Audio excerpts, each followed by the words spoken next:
The glass door shattered the silence before it hit the wall. Every head in the boardroom turned as Victoria Hale stood, her diamond-studded watch catching the merciless afternoon light.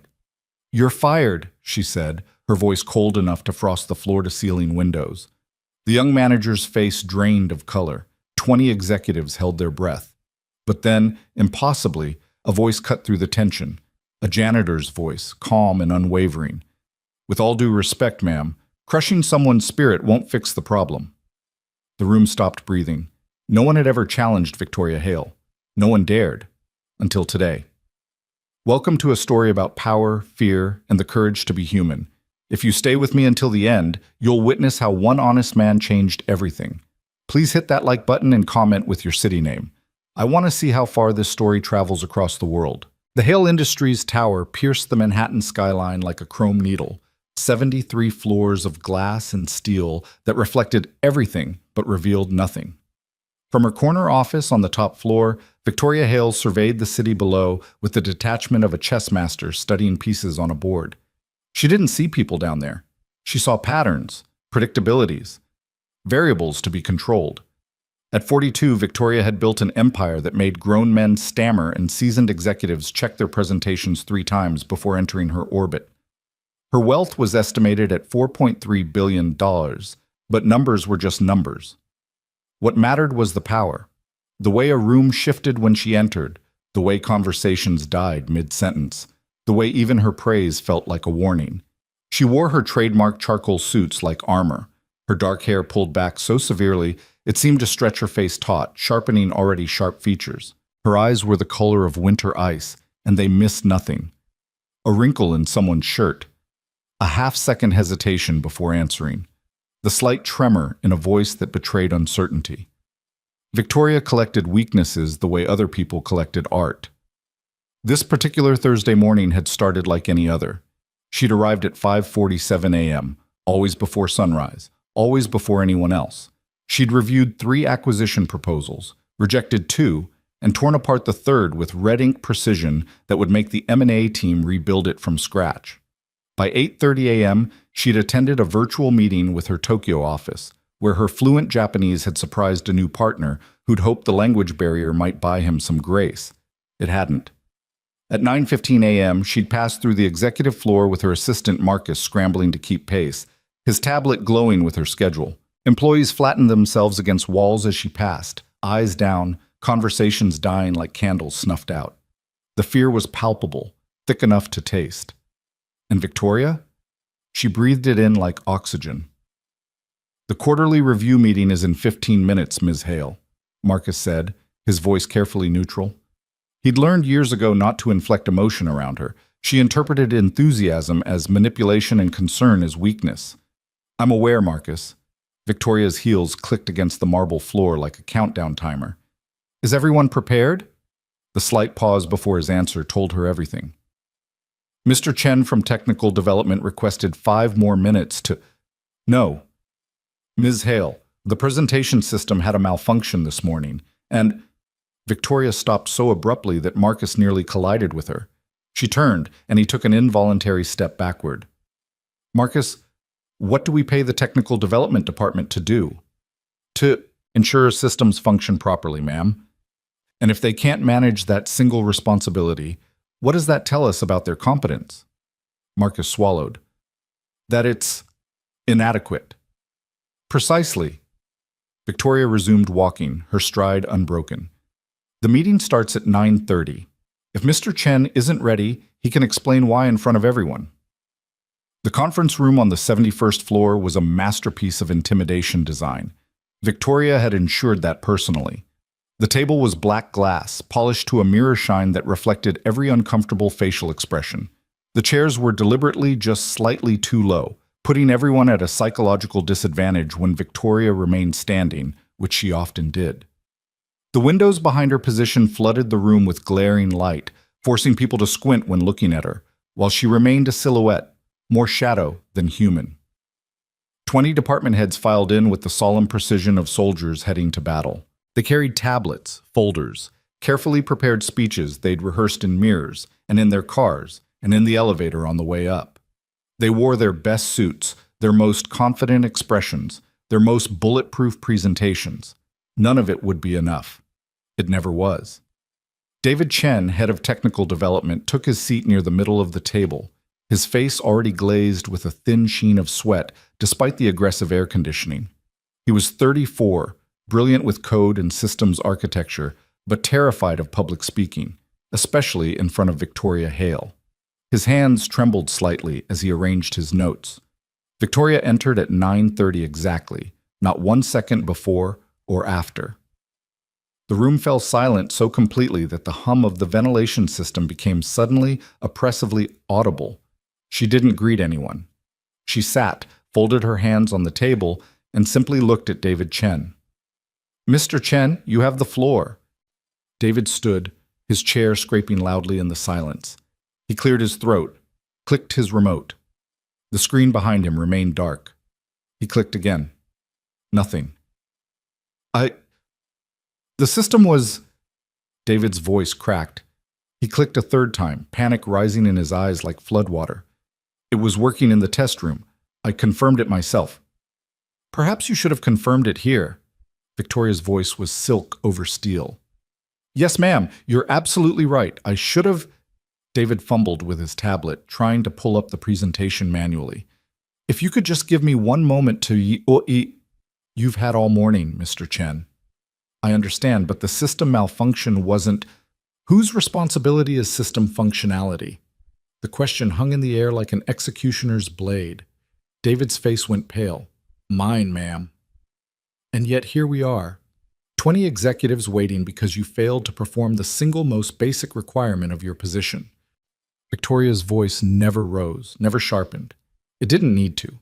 The coldness was more devastating than any shout. "Tell me, Mr. Chen, what do you think this says about your capability to lead technical development?" I can fix it, Ms. Hale, if you'll just... That wasn't my question." David's mouth opened and closed. Around the table, other executives studied their hands, their tablets, the view outside, anywhere but the humiliation happening in front of them. Several had been in David's position before. They knew this script by heart. "What it says," Victoria continued, standing now, moving around the table with the patient stalking of a predator, "is that you're unreliable, that when pressure arrives, you crumble, that this company cannot depend on you when it matters most." She stopped directly across from David, the table between them feeling increasingly insufficient as protection. "Do you disagree with this assessment?" "No, ma'am." David's voice was barely a whisper. "I'm sorry, I didn't hear you." "No, ma'am." Louder now, breaking. "Then we're in agreement that your performance today has been, with all due respect, ma'am, crushing someone's spirit won't fix the problem." Every head snapped toward the door. Standing in the entrance, one hand still on the handle, was a man none of them had seen before. He wore the gray uniform of building maintenance, with Brooks stitched above the breast pocket. He was tall, broad-shouldered, with the kind of weathered hands that spoke of real work, not keyboards and conference calls. His face was open, honest, with crow's feet at the corners of dark eyes that held no fear whatsoever. He was holding a mop. The silence that followed was so profound that several people wondered if they'd hallucinated the interruption. No one spoke to Victoria Hale like that. No one interrupted her meetings. No one, especially not a janitor, challenged her in front of her executive team. Victoria turned slowly, her expression unreadable. "Excuse me?" The man, Brooks, according to his uniform, stepped into the room without hesitation. "I said crushing someone's spirit won't fix the problem. The presentation system's malfunction isn't about incompetence. It's about a faulty cable connection in junction box 7B that maintenance was supposed to address last week but didn't." He gestured with his mop handle toward the screen. "I can have it working in 3 minutes if you'd like. Or you can continue making Mr. Chen feel worthless for something that wasn't entirely his fault. Your choice." The room was so still that a few executives weren't sure they were still breathing. Marcus, standing by the wall with his tablet, had gone the color of old parchment. David Chen looked like he might faint or cry or both. And Victoria? Victoria's eyes narrowed to slits of ice. "Who are you?" "Ethan Brooks. Started Monday in facility maintenance. And I apologize for interrupting, but I was fixing a leak in the ceiling panel outside and heard the situation. Ethan set his mop against the wall with a casualness that seemed almost aggressive in its normalcy. Seems like everyone's focused on blame instead of solutions, and that struck me as inefficient. Inefficient, Victoria repeated the word like it was a foreign language. You, a janitor who's been here less than a week, are lecturing me about efficiency? Not lecturing, ma'am. Observing.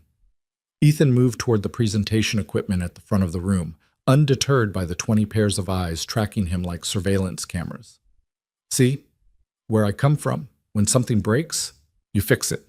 You don't spend 20 minutes making someone feel small about it breaking. That's just wasted time. He crouched beside the console, opened a panel with practiced ease, and began examining connections. Mr. Chen, can you try your remote now? David, too stunned to disobey, clicked the remote. The screen flickered, then blazed to life with his presentation title slide. Relief washed over his face like rain. There you go. Ethan closed the panel and stood, wiping his hands on his uniform. Cable connection was corroded. Happens in buildings this old when humidity gets in the conduits.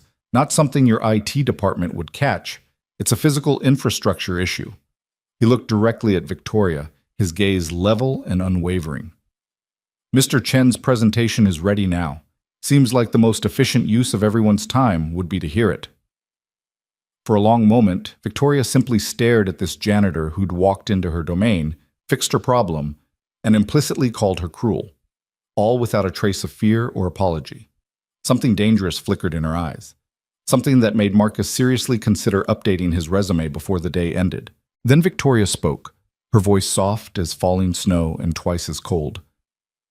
Mr. Brooks, thank you for your assistance. You may return to your duties.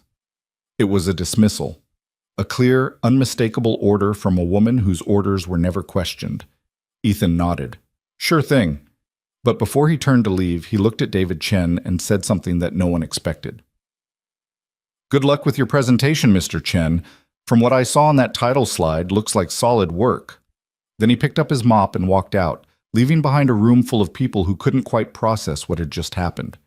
Victoria returned to her seat with glacial composure, every line of her body radiating controlled fury. Mr. Chen, you may proceed. David's presentation, a comprehensive analysis of server optimization protocols that would save the company $3.2 million annually, went flawlessly. His voice steadied as he moved through the data, his confidence returning with each slide.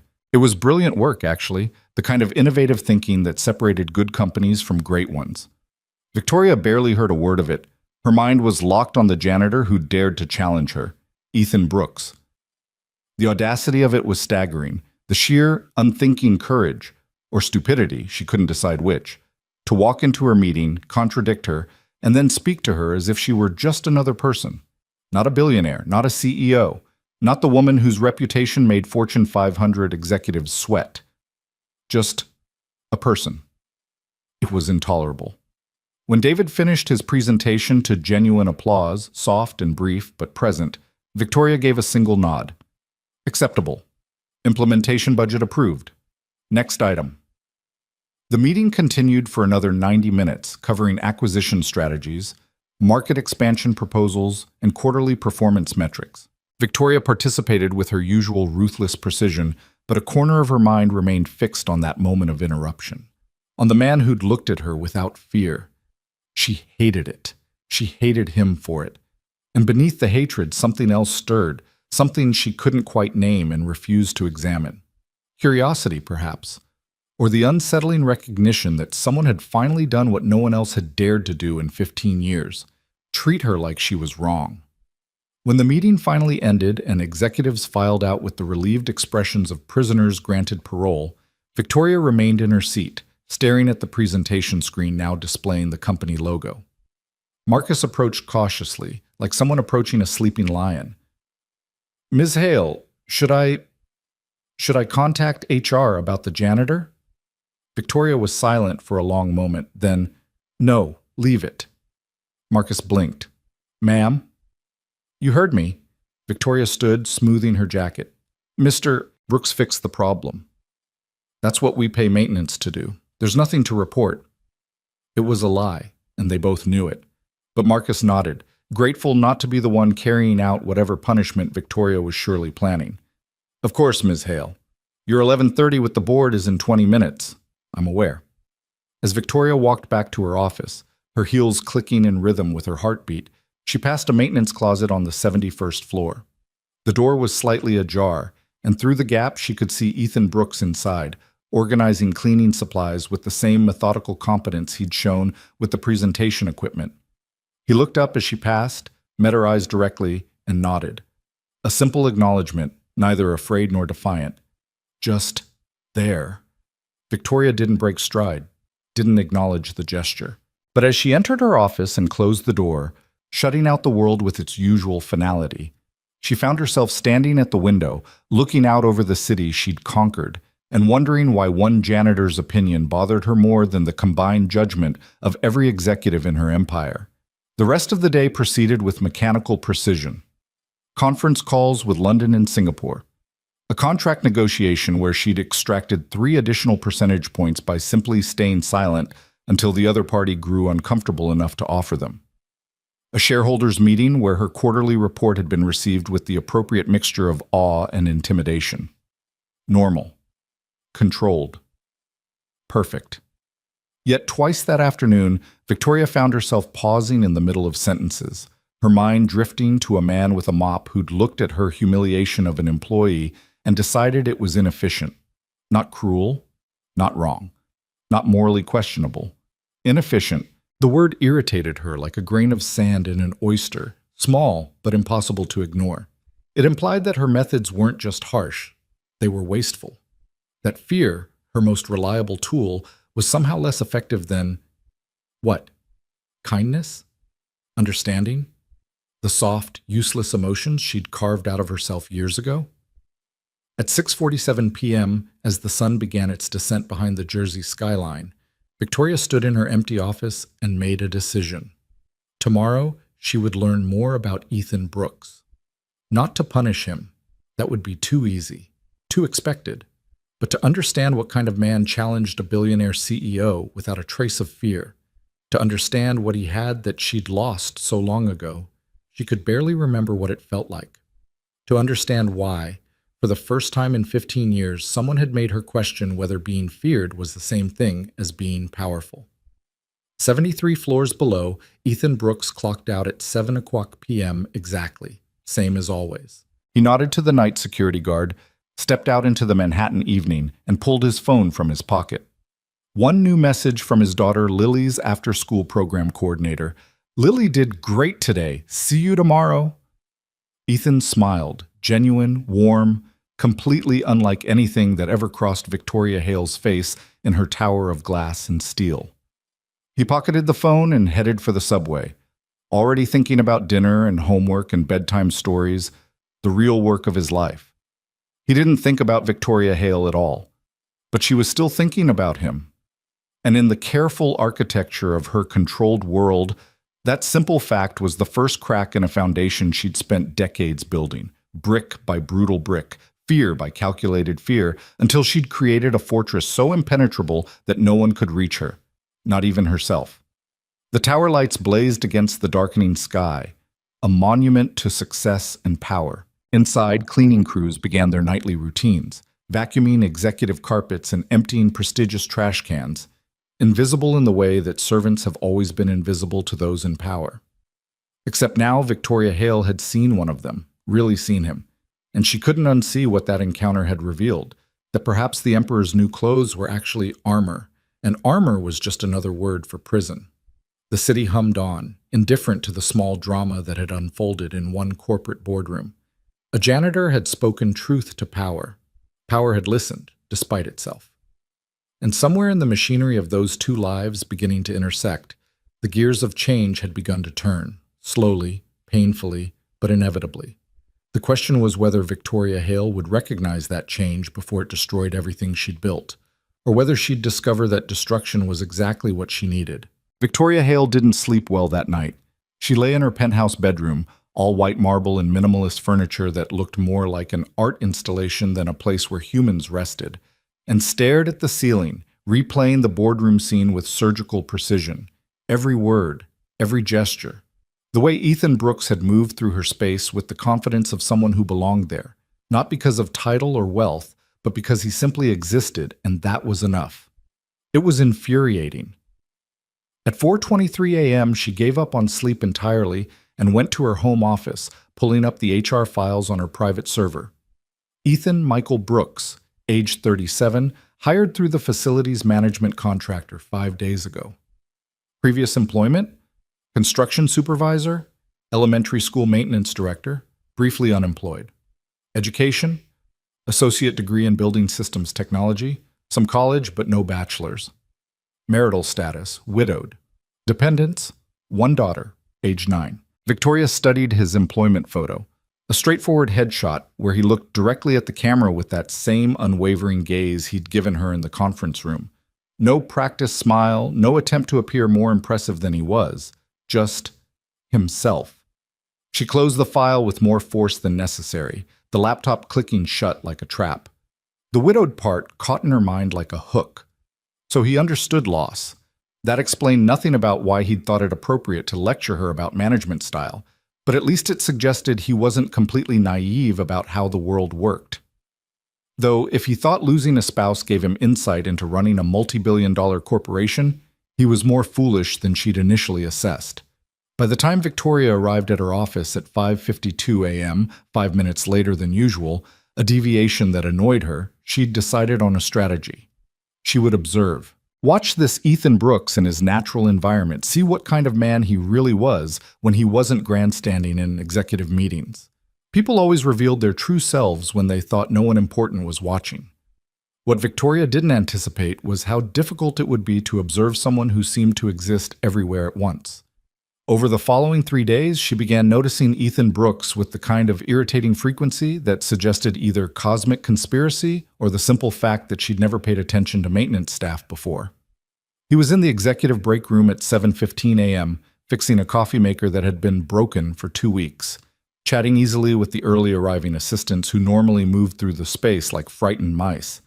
He was on the 43rd floor during lunch, helping a visibly pregnant analyst whose arms were full of file boxes, carrying them to her desk while she thanked him profusely. He was in the parking garage at 6:30 p.m., jump-starting a nervous intern's dead battery while explaining exactly what had gone wrong and how to prevent it next time. And everywhere he went, people responded to him, actually smiled at him, spoke to him like he was a person worthy of conversation, not just invisible hands that emptied trash and mopped floors. It was bizarre. On the 4th day after the boardroom incident, Victoria found herself in the unusual position of riding the elevator down to the 52nd floor personally instead of summoning people to her office. The CFO, Richard Pembroke, had requested an in-person discussion of the European expansion financials, and something in his voice had suggested the news wasn't good enough to be delivered in Victoria's presence without the buffer of his own territory. The elevator doors opened, and she stepped into the reception area of the finance department just in time to witness something that made her pause mid-stride. Ethan Brooks was crouched beside a desk where a young woman, couldn't have been more than 25, clearly junior staff based on her plain blouse and the anxiety etched into her expression, was staring at her computer screen with the kind of despair usually reserved for natural disasters. "I don't understand," the woman was saying, her voice trembling. "I saved it. I know I saved it. 3 weeks of work and it's just gone."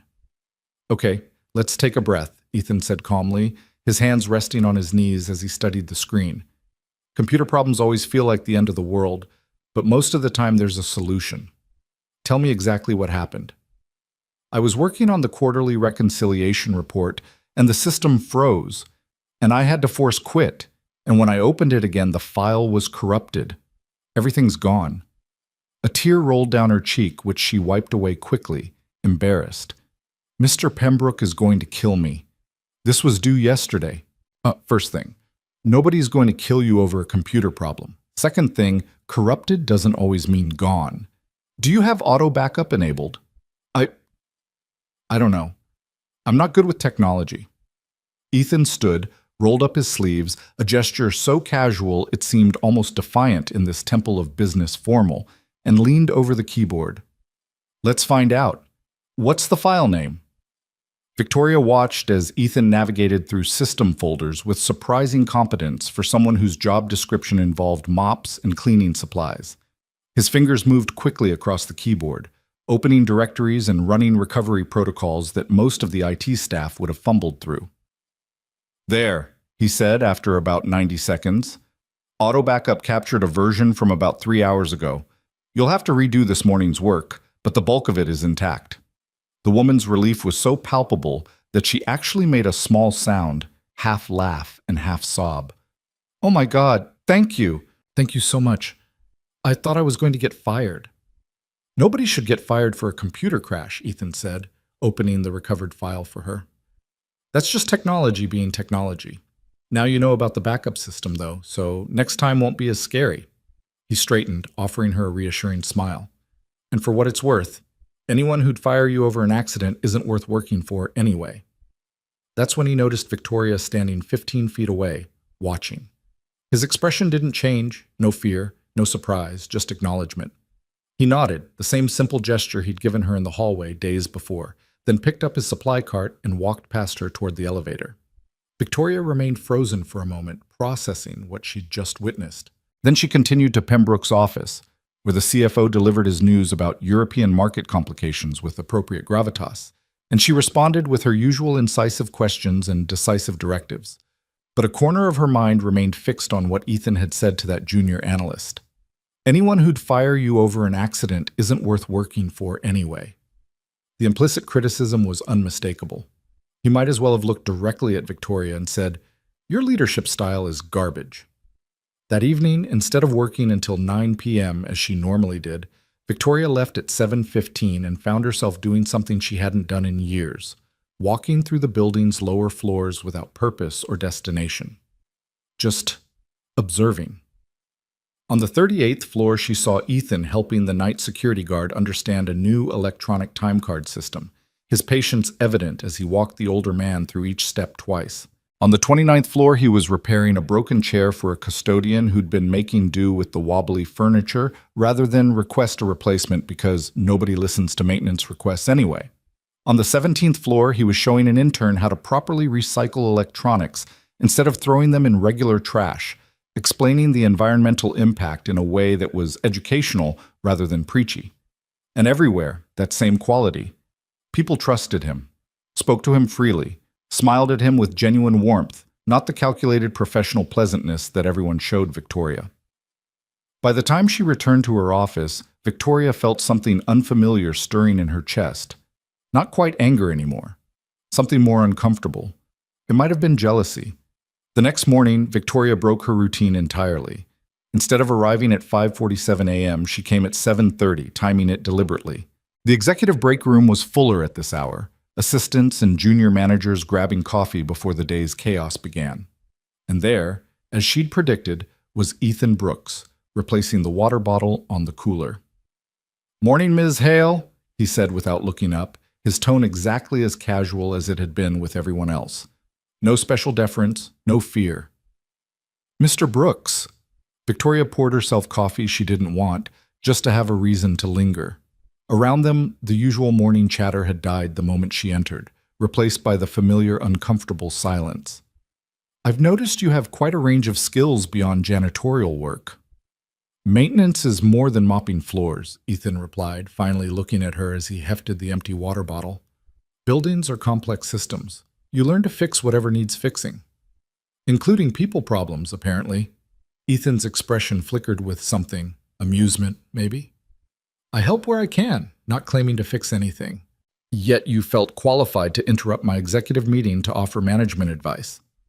Here it was, the confrontation Victoria had been circling for days. The people in the break room had gone so still they could have been mannequins. Even the coffee maker seemed to stop gurgling. But Ethan just met her gaze steadily. "I offered a technical solution to a technical problem. The management-style observation was just an aside. Maybe out of line, but I've never been great at keeping quiet when I see someone being hurt unnecessarily." "Hurt?" Victoria repeated the word like it was a foreign concept. "Mr. Chen is a highly compensated executive who failed to meet basic expectations. Pointing that out isn't hurting him." "Wasn't just pointing it out, though, was it?" Ethan leaned against the counter, completely at ease in a way that should have been inappropriate, but somehow wasn't. You were humiliating him, making an example. I get the strategy. Keep everyone scared, keep them performing, but scared people don't innovate. They just survive. The silence in the break room had reached suffocating levels. Victoria could feel a dozen pairs of eyes watching this interaction like spectators at a car crash. You presume to understand my leadership philosophy after less than 2 weeks in this building? I presume to understand people after 37 years on the planet, Ethan said simply. Fear's a tool, sure, but it's a blunt one. And eventually, it's all people associate with you. Not respect, not loyalty, just fear. He picked up the empty water bottle, preparing to leave. But hey, you've built a billion-dollar company, so clearly you know what you're doing. I'm just the janitor. He walked out before Victoria could formulate a response, leaving her standing in a break room full of people who suddenly found their coffee cups fascinating. Marcus appeared at her elbow like a well-trained ghost. Miss Hale, your 8 a.m. is waiting in conference room A. Victoria followed him out, her mind churning. The casual dismissal, I'm just the janitor, had been more pointed than any argument. It highlighted the absurdity of their interaction. Why was a billionaire CEO engaging in philosophical debate with maintenance staff? Because he's the only person who talks to you like you're human, a small voice in her head whispered. She crushed that voice immediately. The pattern continued over the following week, and Victoria found herself increasingly aware of Ethan's presence in the building's ecosystem. Not because he was intrusive or attention-seeking, but because his absence would have been conspicuous. He'd become a fixture, someone people sought out when they needed help that went beyond job descriptions. On Tuesday, she overheard 2 executives discussing a family crisis in hushed tones near the elevator, and watched as Ethan, passing by with a floor buffer, paused to offer the name of a good family counselor his daughter's school had recommended, delivered with such genuine compassion that the executive looked near tears with gratitude. On Wednesday, Victoria emerged from a particularly brutal contract negotiation to find half her executive team gathered in the hallway, laughing. In her building, where laughter was usually a sign that someone had forgotten where they were and would soon remember with regret. The source was Ethan, telling some story about a disastrous plumbing incident at his daughter's school play that somehow involved a rogue hamster and the fire department. On Thursday, she watched through her office window as Ethan spent his lunch break in the small plaza in front of the building, sitting with one of the elderly security guards just talking. Both men were laughing, easy and comfortable, sharing sandwiches like old friends, though they couldn't have known each other more than 2 weeks. And on Friday, Victoria's carefully controlled world began to truly crack. It started with Margaret Chen, David Chen's mother, showing up unannounced at the reception desk. Margaret was 70-something, tiny and fierce, the kind of elderly Asian woman who'd raised her children with iron discipline and unconditional love in equal measure. Victoria's receptionist buzzed through with obvious discomfort. Ms. Hale, there's a Mrs. Chen here who insists on speaking with you about her son David. She doesn't have an appointment, but she's very persistent.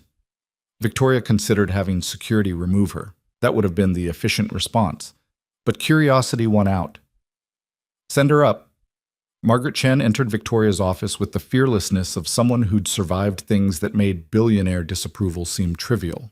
She wore a practical coat and carried a worn purse, and she looked at Victoria with eyes that had seen through far more impressive facades. Ms. Hale, thank you for seeing me. Mrs. Chen, what can I do for you? Victoria remained seated, a power play she'd used 1,000 times. Margaret wasn't impressed. You can stop breaking my son's spirit. He came home last week looking like he'd been gutted, couldn't sleep, couldn't eat, all because you decided to humiliate him in front of his colleagues over a technical problem that wasn't his fault. Victoria's expression remained neutral. Your son's performance is between him and this company.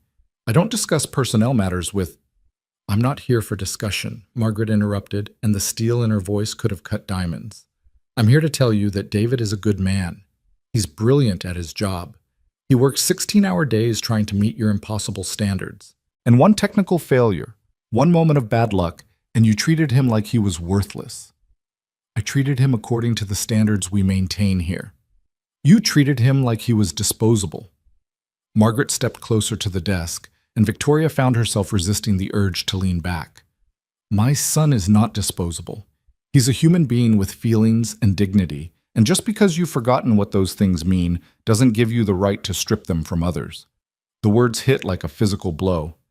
Victoria's hands clenched involuntarily beneath the desk. Mrs. Chen, I think you should leave. I'll leave. But first you should know that the only reason David didn't resign last week was because of that janitor, Ethan Brooks. David was drafting his resignation letter that evening, couldn't stop shaking, convinced his career was over. And Mr. Brooks, who'd never even met my son before that day, tracked him down in the parking garage, sat with him for an hour, talked him through it, reminded him that one person's cruelty doesn't define his worth. Margaret headed for the door, then paused, looking back.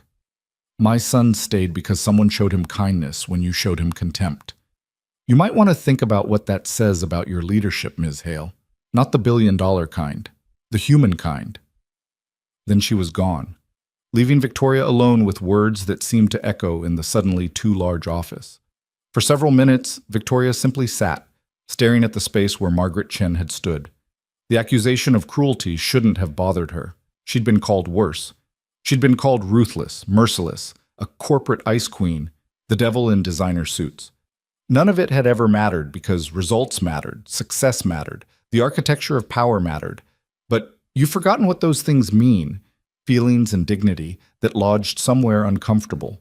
Because it was true, she had forgotten. Or more accurately, she deliberately excised those weaknesses from herself years ago, carved them out like tumors because they made you vulnerable, made you weak, made you into the kind of person who could be betrayed and destroyed. Like she'd been destroyed once, in another lifetime, before she'd rebuilt herself into something that couldn't be broken again. Victoria stood abruptly and walked to her window, looking down at the city that had been her kingdom and her prison for 15 years. 73 floors below, the plaza was busy with lunch hour traffic, and there, sitting on the same bench as yesterday, was Ethan Brooks. He wasn't alone. David Chen sat beside him, the two men deep in conversation. As Victoria watched, Ethan said something that made David laugh. Actually laugh, head thrown back, genuine and free. Then David seemed to be explaining something technical, gesturing with his hands, and Ethan listened with focused attention, nodding, asking questions. Two men who had nothing in common except humanity, connecting like it was the simplest thing in the world. Because for them, it was. Victoria pulled out her phone and did something unprecedented. She called down to facilities management directly. This is Victoria Hale. I need to see the complete work history and performance evaluations for Ethan Brooks. 20 minutes later, the files arrived. Victoria spread them across her desk, reading with the same intensity she brought to merger documents and market analyses. What she found was fascinating. Ethan had been a construction supervisor for 8 years, with consistently excellent reviews praising his leadership, problem-solving abilities, and crew morale. Then 3 years ago, there was a 6-month gap in employment. When he'd returned to work, it was in lower-paying positions. Elementary school maintenance, then briefly at a community center, now here. The gap coincided with his wife's death, Victoria realized. The dates lined up. And after that loss, he deliberately stepped back from high-pressure supervisory roles, choosing instead to work positions that let him be present for his daughter. He'd sacrificed career advancement for parenthood, chosen human connection over professional achievement. The choice was so foreign to Victoria's understanding of the world that it might as well have been written in an alien language. That evening, as staff filtered out and the building emptied toward its nighttime skeleton crew, Victoria did something else unprecedented. She left her office at 6:45 p.m. and went looking for Ethan Brooks. She found him on the 44th floor, his utility cart parked beside him as he replaced fluorescent bulbs in the hallway ceiling fixtures. He worked methodically, efficiently, but without the frantic pace that characterized most people in this building. There was something almost meditative about his movements. Mr. Brooks? He looked down from his stepladder, unsurprised to see her. Ms. Hale, something I can help you with? I had an interesting visitor today, Margaret Chen. Ethan's expression shifted, warmth entering his eyes. She's something, isn't she? Reminds me of my late mother-in-law. steel spine, heart of gold. She informed me that you prevented her son from resigning. I talked with him, if that's what you mean. Ethan climbed down from the ladder, carrying the old bulb to his cart. He was pretty shaken up, seemed like he could use someone to remind him that a bad day doesn't mean a bad career. You barely know him. Don't need to know someone well to recognize when they're hurting. Ethan pulled a new bulb from his cart, unwrapping it carefully. Besides, he's clearly talented. Losing him over wounded pride would have been bad for everyone. Wounded pride? Is that what you think my management style is about? Ethan paused, the new bulb in his hands, and for the first time since she'd met him, his expression showed something like weariness. Ms. Hale, I don't know what your management style is about. I don't know your history or your reasoning or what made you decide that fear was the best tool in your kit. And honestly, it's not my business. But you have opinions about it anyway. I have observations. There's a difference. He climbed back up the ladder. I observe that people in this building are terrified of you. I observe that talented folks are more focused on avoiding your anger than on doing their best work. I observe that you've built something impressive, but you've done it alone. And loneliness looks the same whether you're in a penthouse or a cardboard box. The last sentence hit Victoria like ice water. You know nothing about my life. You're right, I don't. Ethan twisted the new bulb into place, the hallway brightening slightly. But I know something about loss, and I know that sometimes when we've been hurt badly enough, we decide that the safest thing is to never let anyone close enough to hurt us again. We build walls and call them strength. We choose isolation and call it independence. He climbed down again, meeting her eyes. And we become powerful, sure, but we stop being fully human. Victoria felt her jaw tighten. You're making a lot of assumptions, Mr. Brooks. Maybe, or maybe I'm just describing what I see. Someone brilliant and successful, and completely, utterly alone, who's convinced herself that alone is the same thing as safe. You're out of line. Probably. Ethan moved his cart toward the next set of lights. But being out of line seems to be my specialty around you. He continued working, dismissing her without actually dismissing her. Victoria stood in the hallway, anger and something else warring in her chest. She should fire him, should have him removed from the building immediately. He was insubordinate, presumptuous, completely inappropriate. Instead, she heard herself ask, "How do you do it?" Ethan paused, looking back at her. Do what? Connect with people so easily. They trust you immediately. Respond to you like... She struggled for words. Like you're someone who matters to them. For a long moment, Ethan just studied her, and Victoria had the uncomfortable sensation of being truly seen for the first time in years. Not assessed for usefulness or evaluated for threat level, just seen. I don't have a technique if that's what you're asking, he finally said. I just treat people like they're people. I listen to them. I remember that everyone's carrying something heavy, even if I can't see the weight, and I try to help when I can, not because it benefits me, but because that's what we're supposed to do for each other. He shrugged. It's not complicated, it's just hard when you've forgotten how. You think I've forgotten how to be human? I think you've practiced being powerful for so long that you might have lost track of the difference. The words should have felt like an attack. Instead, they felt like diagnosis, clinical and oddly gentle. Victoria found herself unable to formulate a response that wasn't either defensive or vulnerable, so she said nothing at all. Ethan filled the silence. My daughter Lily has this quote taped to her bedroom mirror. No idea where she got it, probably some teacher.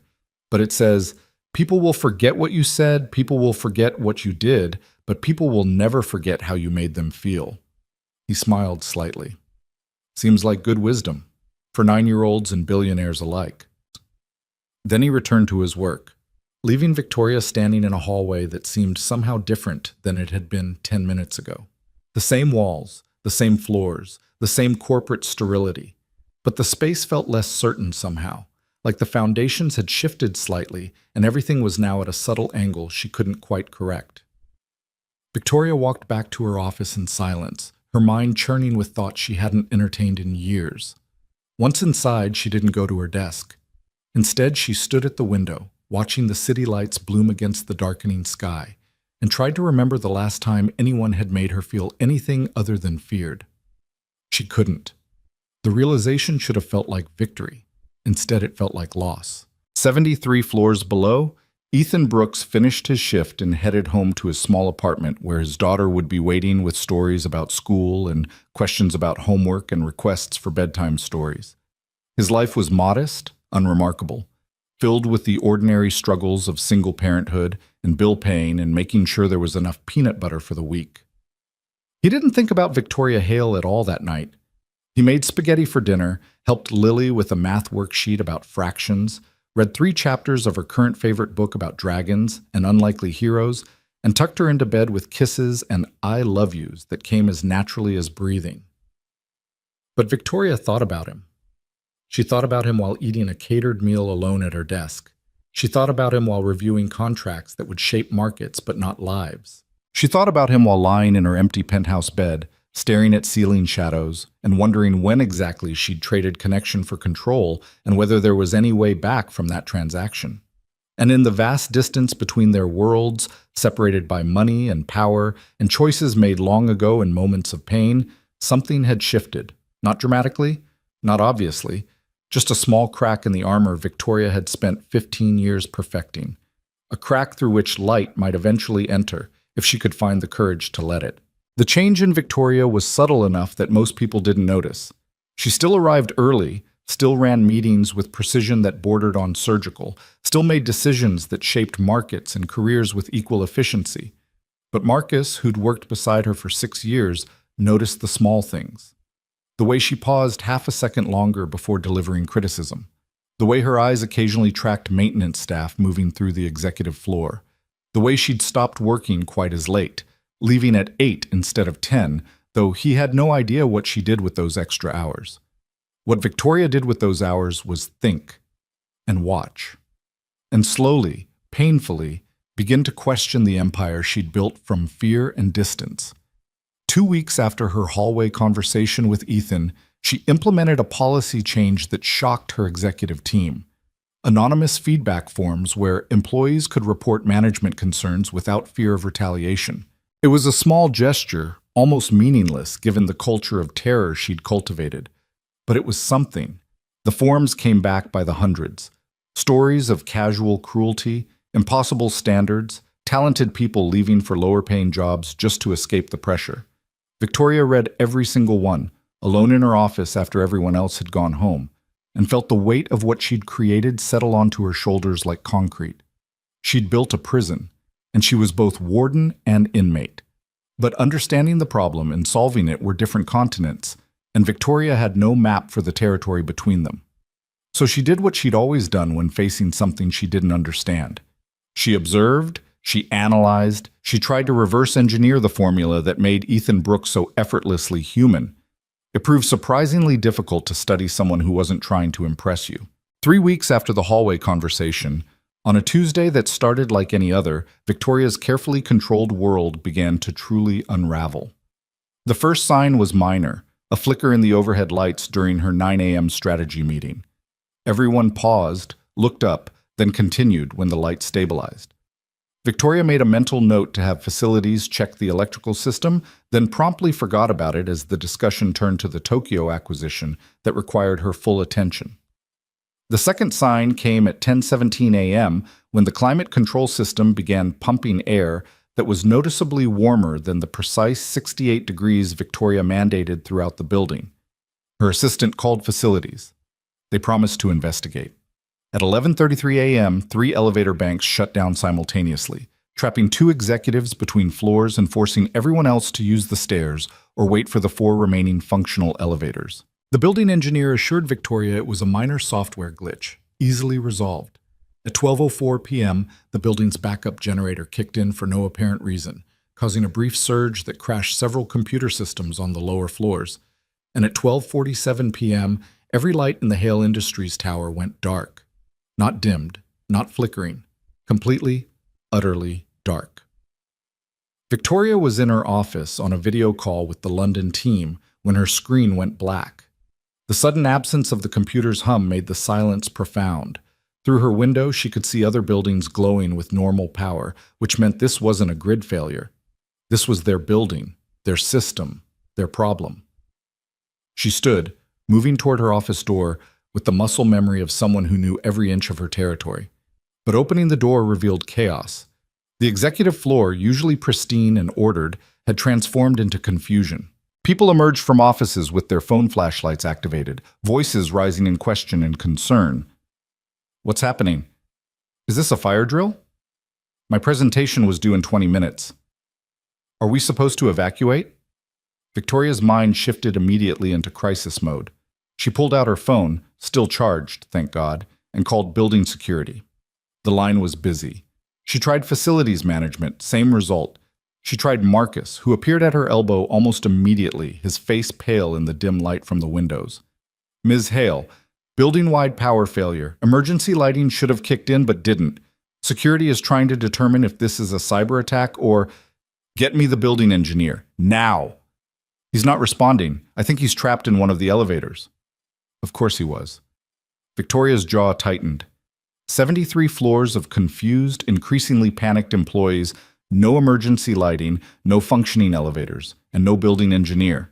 The situation was rapidly deteriorating from inconvenient to dangerous.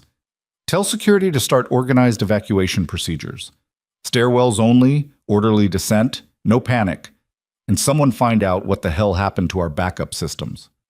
Marcus nodded and disappeared into the darkness, his phone light bobbing like a firefly. Victoria stood in her doorway, watching her executives mill about with the purposeless confusion of people whose competence was entirely dependent on functional systems. Without computers, without lights, without the infrastructure they took for granted, they were helpless. It was, she realized with bitter irony, exactly how she'd felt during her conversation with Ethan about human connection. Competent in one domain, utterly lost in another. The thought of Ethan crystallized into a question. Where was facilities maintenance during this crisis? As if summoned by the thought, she heard his voice cutting through the confusion, calm and authoritative in a way that had nothing to do with title or hierarchy.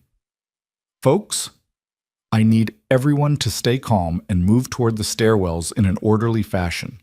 Use your phone lights to see, and help anyone who needs assistance. We're going to get through this fine, but I need cooperation.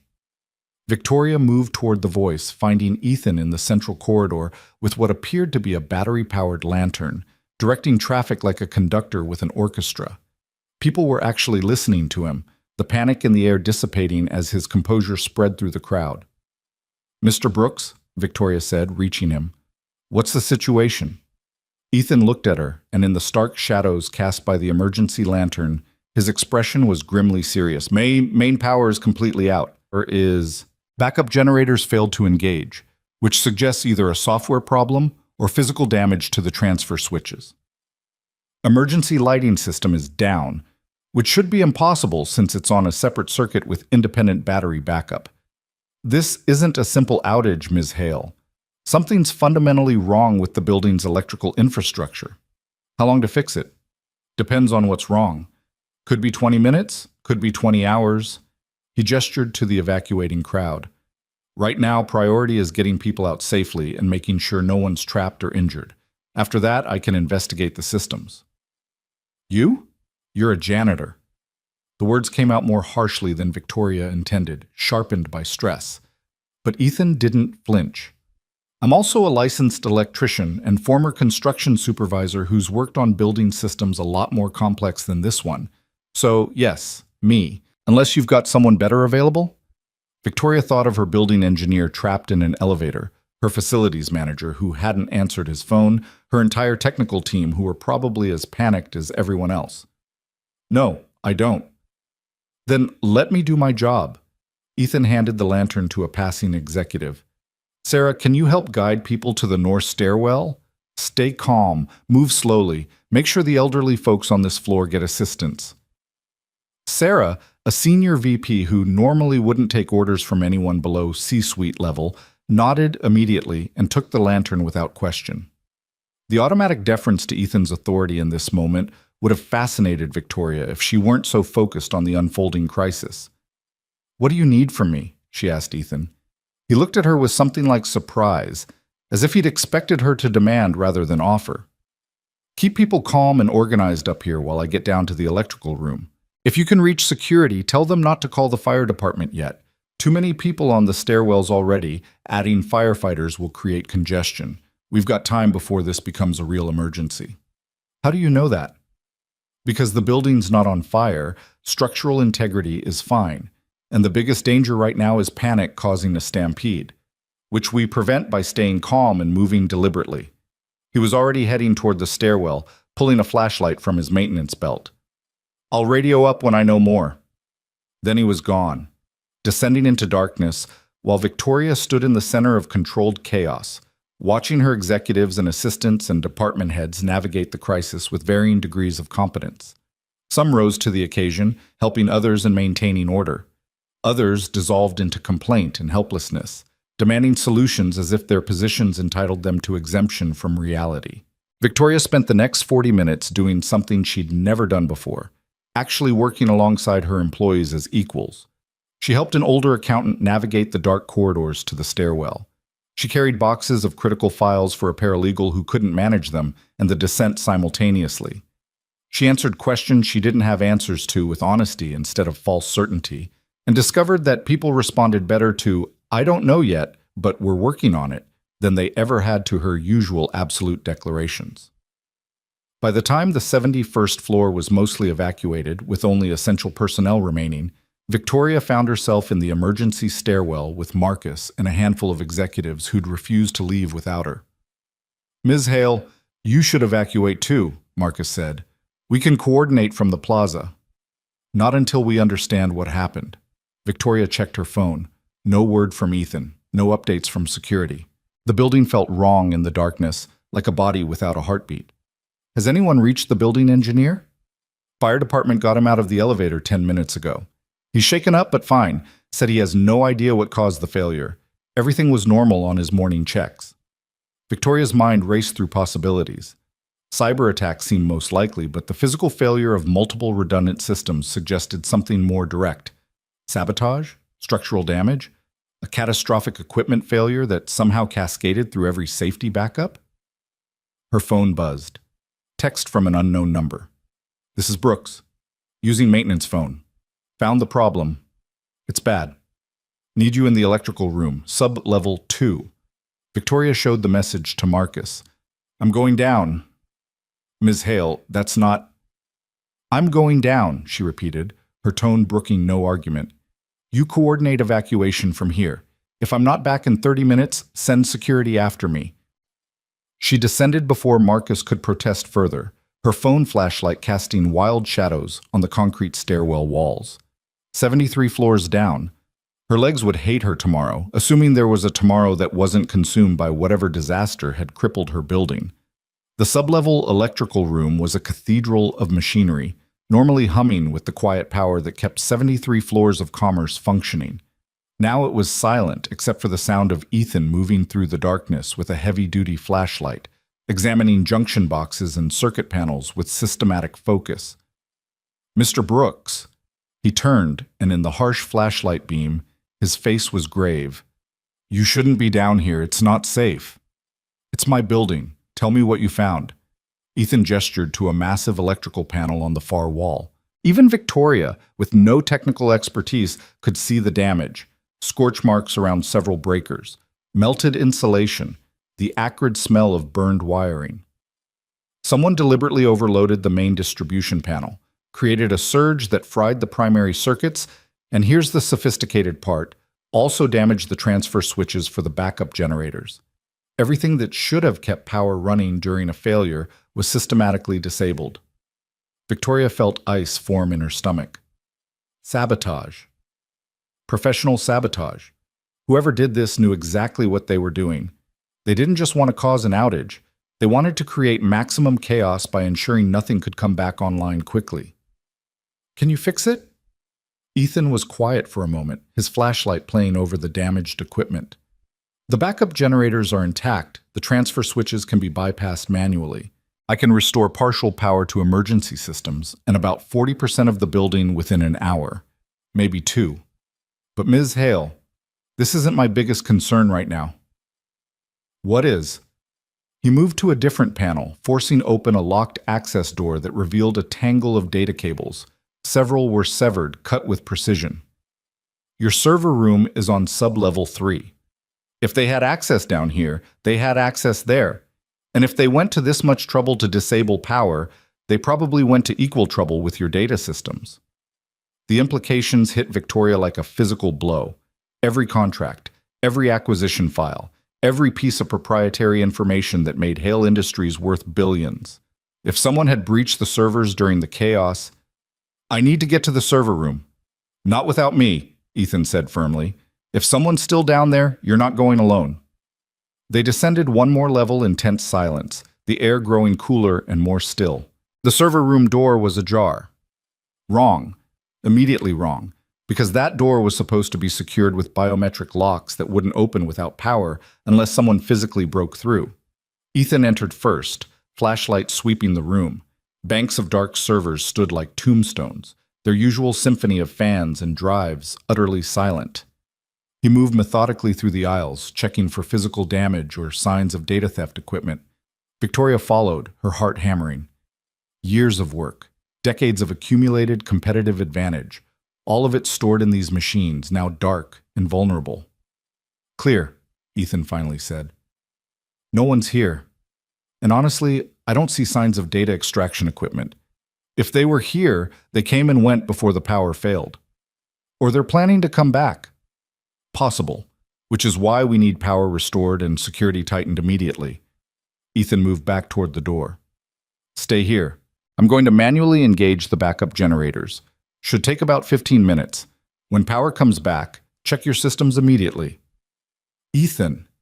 His first name emerged before Victoria could stop it, born from fear she wasn't accustomed to feeling.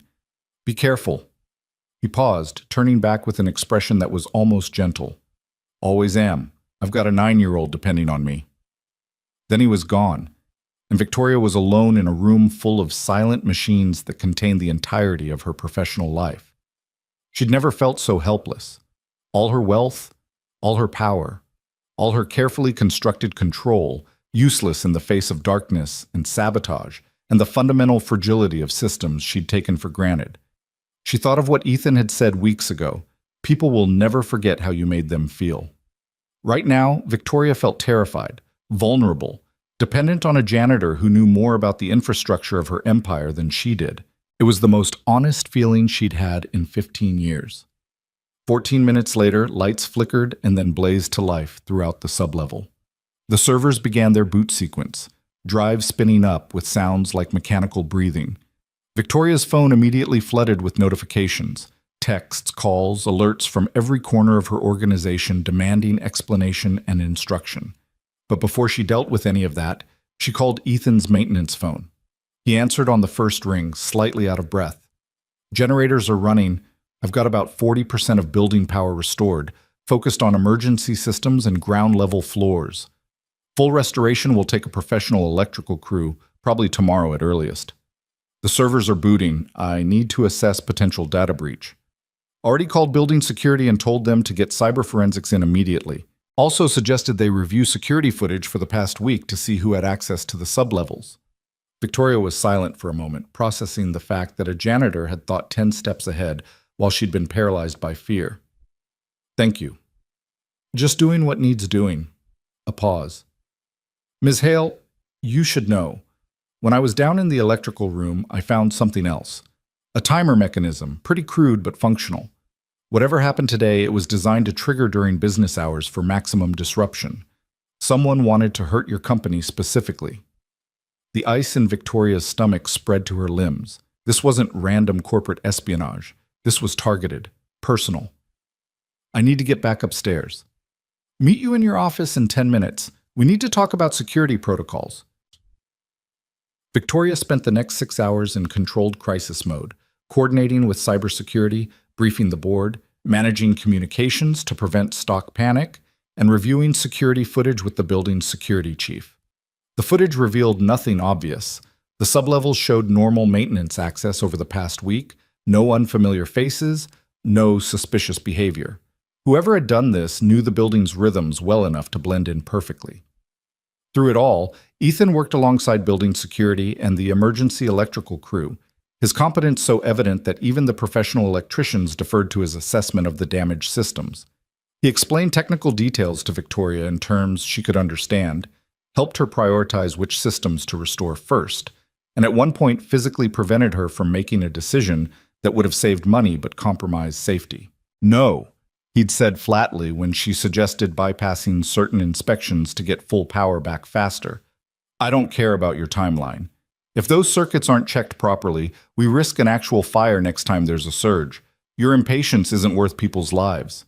And Victoria, who hadn't been directly contradicted by anyone in her organization in years, had simply nodded and approved the longer timeline. By 7 p.m., the immediate crisis was contained.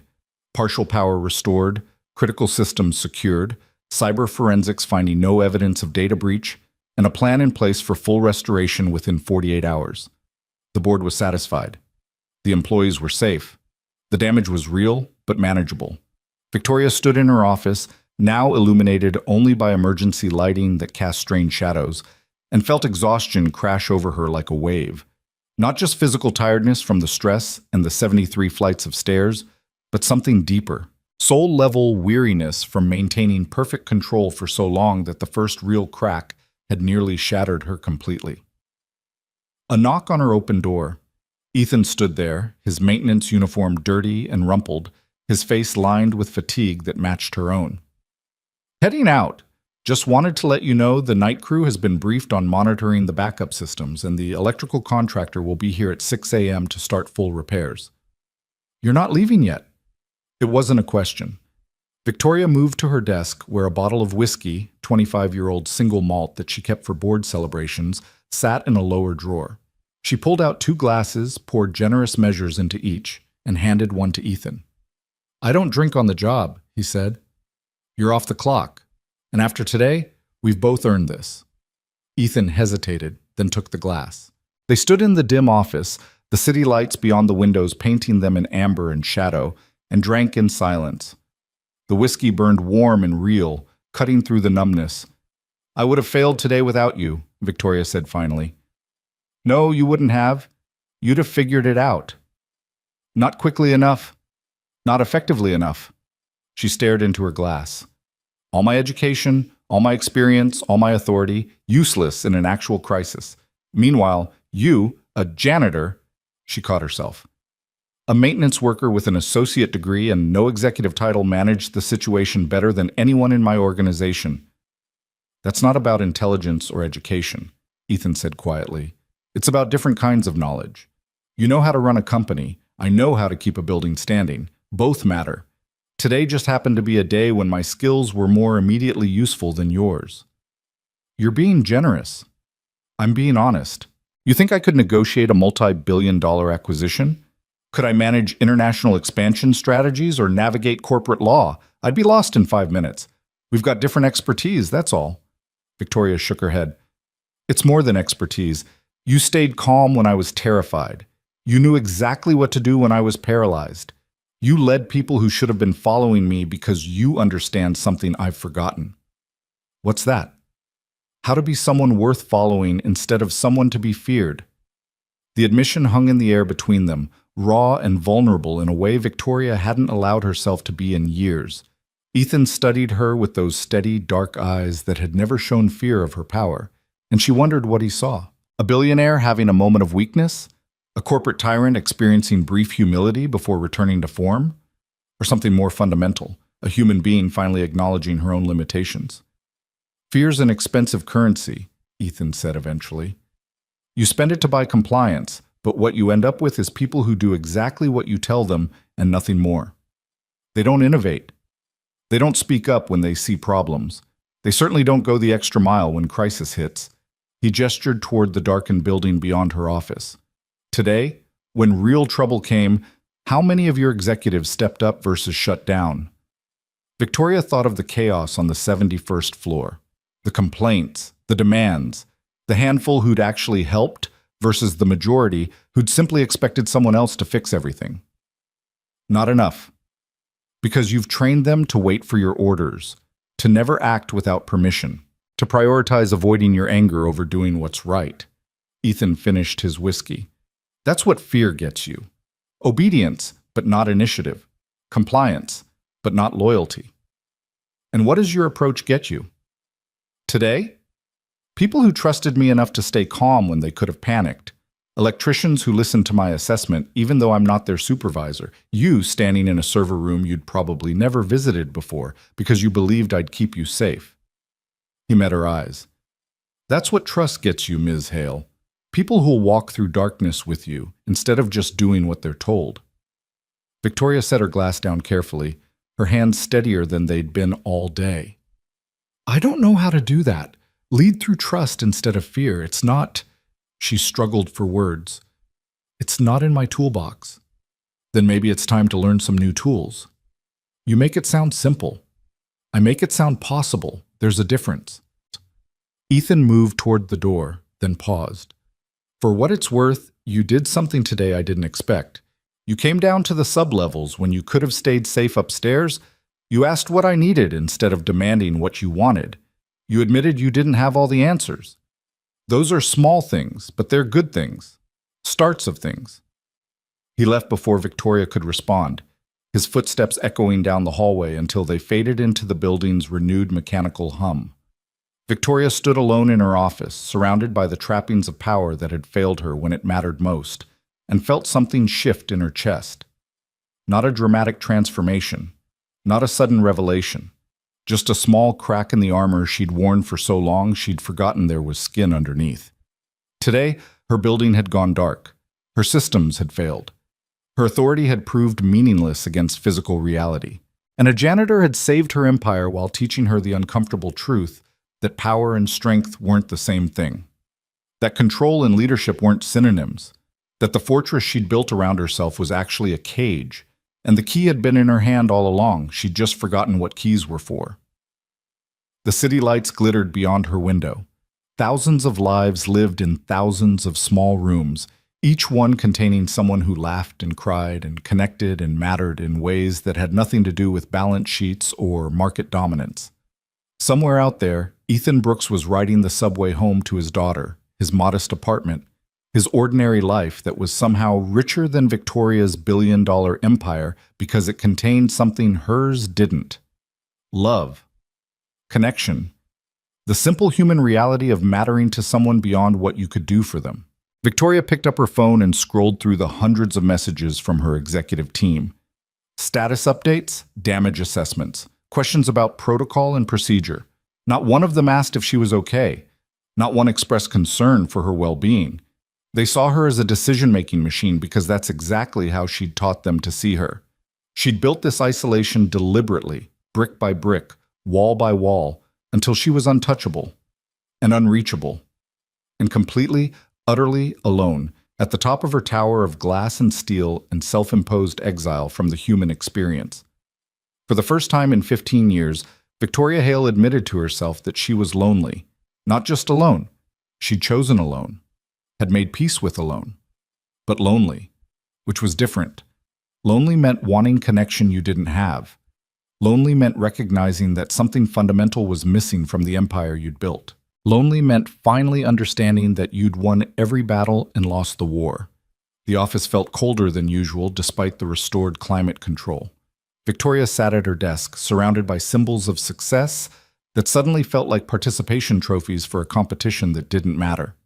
Outside, the city lived and breathed and connected, while she sat alone 73 floors above it, having everything except the one thing that actually mattered. She thought of Ethan's daughter waiting at home with questions about school and requests for bedtime stories. She thought of Margaret Chen defending her son with the fierce love of someone who knew that people were more important than positions. She thought of David Chen laughing on a plaza bench, his dignity restored by simple human kindness. And she thought about how many years she'd wasted believing that power was enough, that success was sufficient, that being feared was better than being loved because fear couldn't betray you. But fear couldn't save you either, she'd learned today. When the lights went out and the systems failed and the crisis came, fear was useless. Only competence and kindness had mattered. Only human connection had solved what authority couldn't touch. Victoria pulled out a blank notepad Actual paper, something she rarely used in her digital empire, and began writing. Not business plans or acquisition strategies, just thoughts, questions. The beginning of a map for territory she'd never explored. How do you learn to be human again after forgetting for 15 years?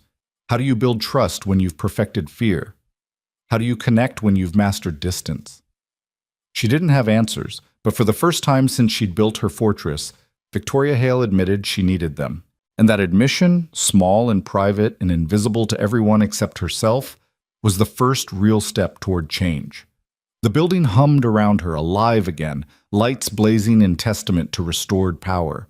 But Victoria sat in the growing darkness of her office, having deliberately not turned on her desk lamp, and wondered if maybe darkness wasn't the enemy she'd always believed.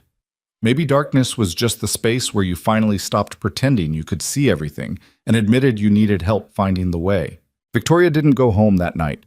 She stayed in her office until past midnight, sitting in the darkness she'd chosen, staring at the notepad where she'd written questions she didn't know how to answer. The building was quiet around her, just the hum of restored systems and the occasional footsteps of security making rounds. For once, the silence didn't feel like power. It felt like what it actually was. Emptiness. At some point, she must have dozed off at her desk because she woke to pale morning light filtering through the windows and a stiff neck that reminded her she wasn't 25 anymore. Her phone showed 6:47 a.m. and 32 missed messages. The electrical contractors would be arriving soon. The building would fill with people again. The machinery of her empire would resume its ruthless efficiency. But something had fundamentally shifted, and Victoria knew with absolute certainty that she couldn't go back to who she'd been 72 hours ago. She went home to shower and change, moving through her penthouse like a ghost haunting her own life. Everything was exactly as she'd left it. Immaculate, expensive, sterile. The furniture catalog had called the aesthetic modern minimalist. Looking at it now, Victoria saw it for what it really was. A space designed for someone who never really lived there. No photos, no personal touches, no evidence that a human being with a history and relationships and a life beyond work actually occupied these rooms. She'd created the same emptiness at home that she'd created at work. Total control. Total isolation. Total protection from anything that might hurt her. And it had worked perfectly, right up until the moment she realized that protection from pain was also protection from everything else worth experiencing. Victoria arrived at the office at 8:30 a.m., late by her standards, early enough that most people would still consider it impressive. The building was a controlled hive of activity, electrical contractors working on the damaged systems, while employees navigated around them with determined normalcy. The crisis was over. Life continued. But as she moved through the executive floor toward her office, Victoria noticed something she'd never paid attention to before. People weren't just avoiding her, they were diminishing themselves around her, making themselves smaller, quieter, less present, as if her proximity was a force field that compressed human personality into acceptable workplace blankness. She'd done that. Trained them to disappear around her, considered it professional efficiency when it was actually slow-motion cruelty. Marcus appeared with his tablet, ready to recite her schedule. Ms. Hale, the board wants a full briefing at 10. The cybersecurity team has preliminary findings, and there are approximately 40 messages requiring urgent. Marcus, Victoria interrupted him gently, which was itself so unusual that he stopped mid-sentence.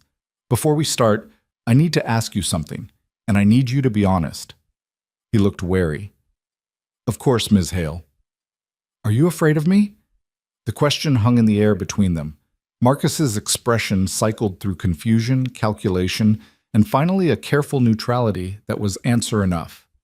I respect you tremendously, Ms. Hale. That's not what I asked. A long pause. Then, yes, everyone is afraid of you. That's just how it is. Victoria absorbed that confirmation, though it wasn't really new information. And does that fear make you better at your job? Marcus seemed to be deciding whether this was a trap. It makes me very careful, very thorough, very unlikely to make mistakes. But does it make you better? He met her eyes then, and she saw something flicker there, a glimpse of the human being beneath the professional assistant. No, It makes me safe. Those aren't the same thing.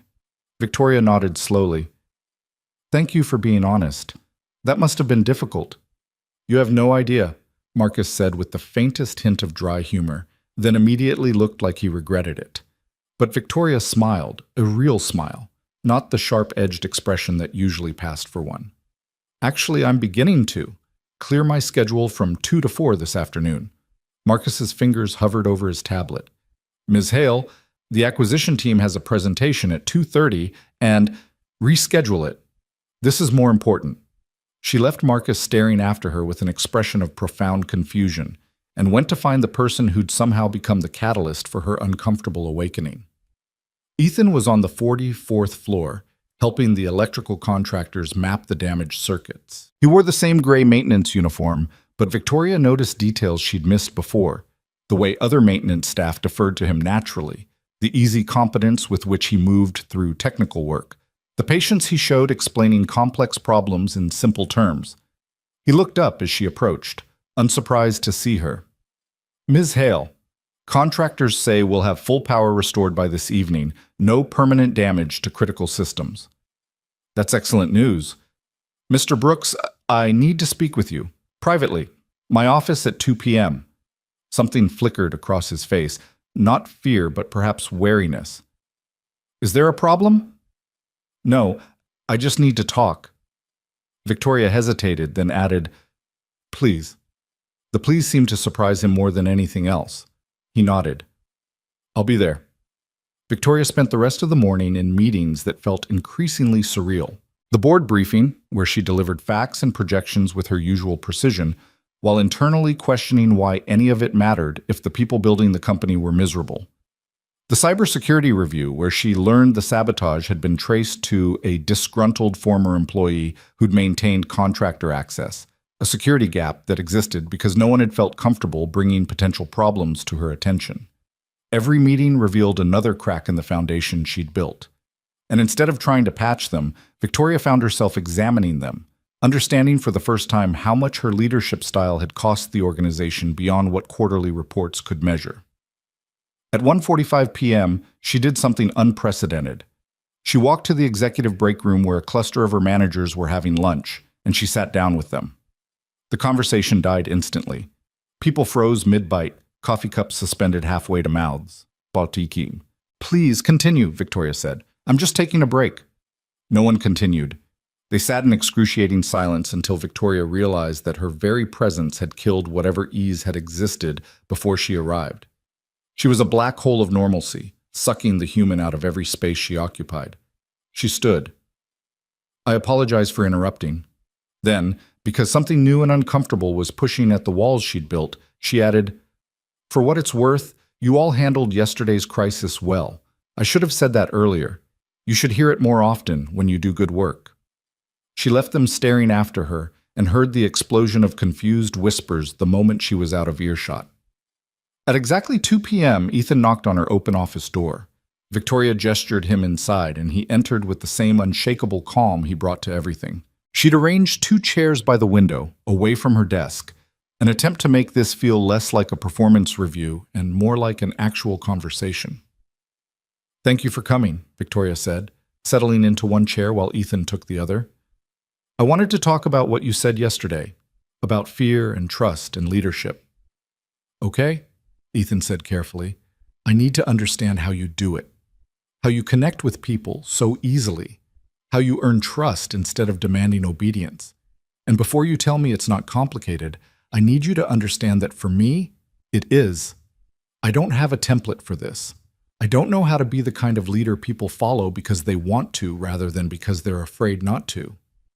Ethan was quiet for a long moment, studying her with those steady eyes that had never flinched from her power.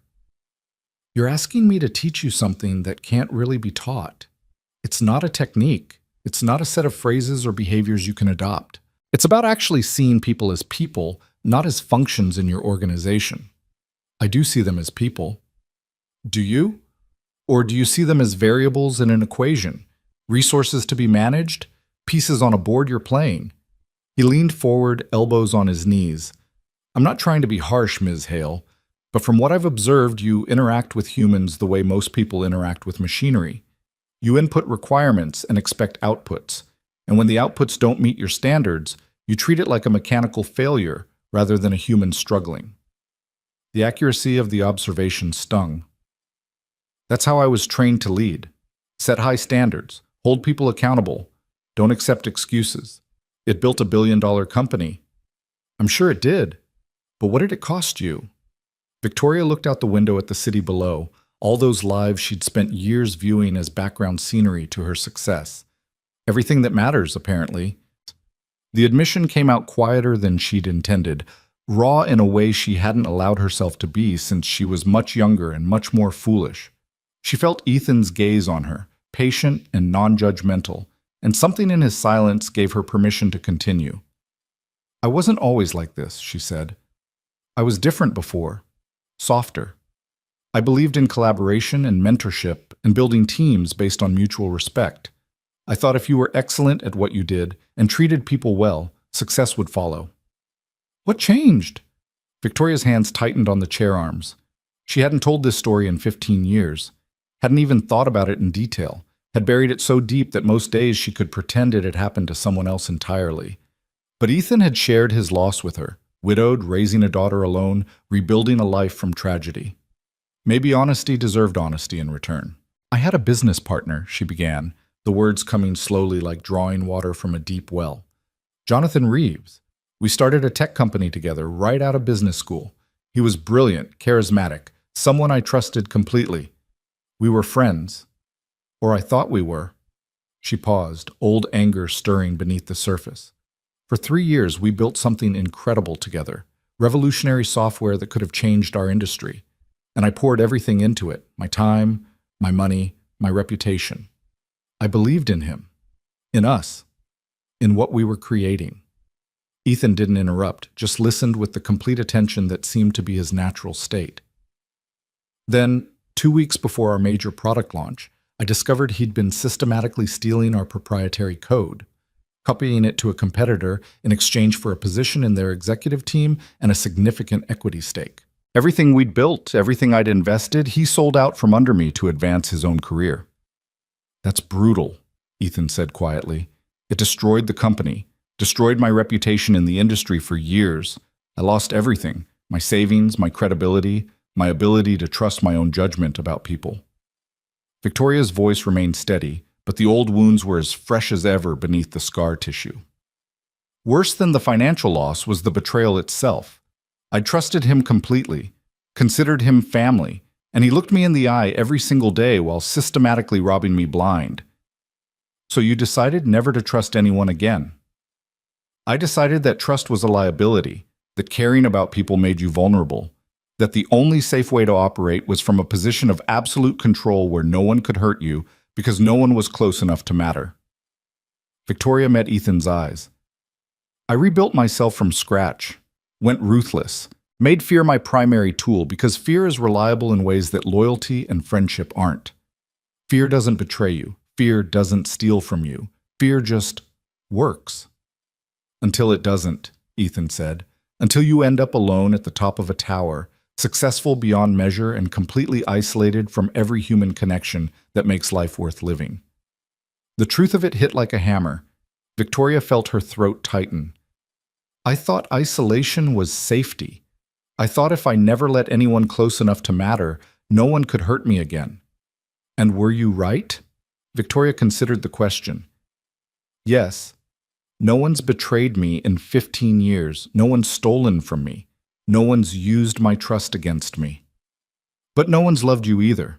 No one's actually known you. You've been safe and successful and completely, utterly alone. Ethan's voice was gentle, without judgment. That's not victory, Ms. Hale.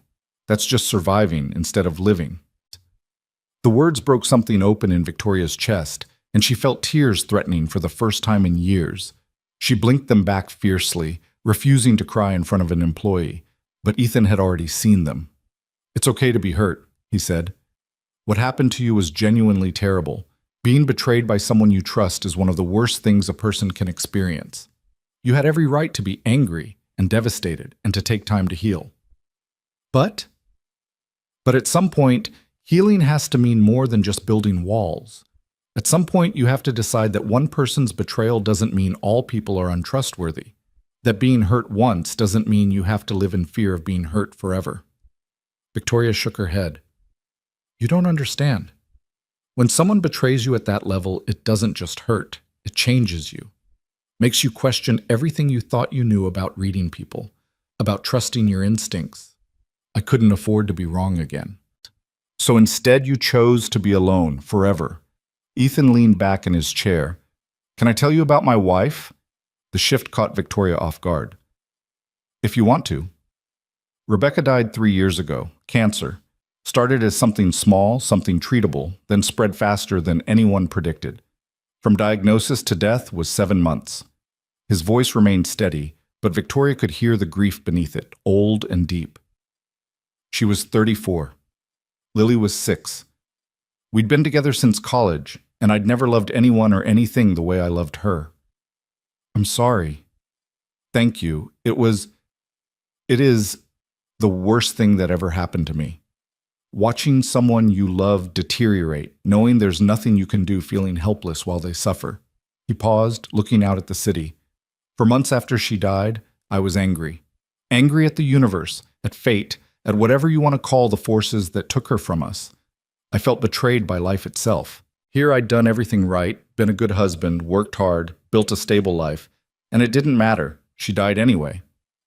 Victoria felt her throat tighten with unexpected empathy. How did you survive it?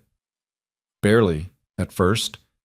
There were days I couldn't get out of bed, days I resented having to be strong for Lily when I wanted to fall apart, days I wished I could just stop existing because the pain was too much. Ethan's expression was raw now, honest in a way that made Victoria feel like she was witnessing something sacred. But Lily needed me. And slowly, so slowly I barely noticed it happening, I realized I had a choice. I could let Rebecca's death close me off from ever loving again, ever trusting life again, ever being vulnerable again. Or I could honor her memory by staying open to the world, by raising our daughter with the same warmth and connection she would have wanted, by choosing to believe that love was worth the risk of loss. That's different from betrayal. Is it? You both experienced something that made you feel like the world wasn't safe, like trusting in good outcomes was naive, like the only protection was distance. He met her eyes. The difference is, I decided that shutting down wasn't surviving. It was just dying more slowly. That if I closed myself off from pain, I'd also close myself off from joy, from connection, from every good thing that makes being human worthwhile. Victoria was quiet, absorbing this. But you chose a lower-paying job, stepped back from career advancement, limited your professional potential. I chose to be present for my daughter during the years she needs me most. I chose to work positions that let me leave at 5 p.m. and coach her soccer team and help with homework and tuck her in at night. I chose a life where I matter to someone, not because of what I can do, but because of who I am. He smiled slightly. Sure, I make less money, live in a small apartment instead of a penthouse. Won't be on any Forbes lists. But when I go home, there's someone who throws her arms around me and tells me about her day and falls asleep feeling safe because I'm there. Can you say the same? The question wasn't cruel, but it cut deep. Victoria thought of her empty penthouse, her non-existent personal life, the way she'd traded every human connection for professional achievement. No, I can't. Then maybe you need to ask yourself what kind of wealth actually matters. The kind that shows up in your bank account, or the kind that shows up in your life? They sat in silence for a long moment, the afternoon sun casting long shadows across Victoria's office. Outside, the city hummed with life. Millions of people connecting and disconnecting, loving and losing, building the small human networks that gave existence meaning beyond mere survival. I don't know how to start, Victoria finally said. How to be different than I've been for 15 years. I've forgotten how to be soft, open, the kind of person people trust instead of fear. You start small, Ethan said. You start by admitting when you're wrong, by asking people's opinions and actually listening to the answers, by remembering that the person cleaning your floors has a life as complex and meaningful as yours, even if it looks different from the outside. You make it sound simple. It is simple, just not easy. Ethan stood, checking his watch. I need to get back to work, but Ms. Hale, can I suggest something? Please. Stop calling everyone by their last names. Stop maintaining that formal distance like it's protecting you. Try calling me Ethan instead of Mr. Brooks. Try asking Marcus about his life instead of just his task list. Try treating your executives like humans who might have insights worth hearing instead of subordinates who exist to execute your vision. He moved toward the door, then paused. And maybe, when you're ready, try forgiving yourself for being betrayed. Because carrying that wound around for 15 years isn't strength, it's just exhausting. Then he was gone, and Victoria was alone with truths she'd spent years avoiding. She sat in her office as the afternoon stretched toward evening, watching the city transition from daylight to dusk. She thought about Jonathan Reeves, who she hadn't allowed herself to think about in years, about how his betrayal had felt like a death, like the murder of the person she'd been before she learned that trust was dangerous. She thought about Rebecca Brooks, who she'd never met but who suddenly felt vitally present. A woman who'd loved and been loved, who'd raised a daughter and built a marriage and lived fully right up until she couldn't anymore. Who'd left behind a widower who chose connection over safety, vulnerability over control. She thought about Ethan, who'd lost the love of his life and somehow remained capable of warmth and kindness and the generosity of spirit that Victoria had deliberately excised from herself. And she thought about who she'd become in her quest for invulnerability, successful, powerful, respected, feared, and completely, utterly alone. The realization that she'd wasted 15 years hiding from human connection hit her with physical force. She'd thought she was protecting herself. She'd actually been punishing herself, serving a life sentence for the crime of trusting someone who didn't deserve it. Victoria pulled out her phone and did something she never did. She scrolled through her contacts, hundreds of them, all professional connections, business relationships, useful people to know, and couldn't find a single person she'd call a friend. Not one person she could call just to talk. Not one human being who knew her as anything other than Victoria Hale, CEO, billionaire, industry titan. She'd built an empire and lost herself completely in the construction. Her phone buzzed with a text from Marcus. Board wants follow-up meeting tomorrow at 9 a.m. Should I confirm? Instead of just replying yes, Victoria typed, confirm the meeting.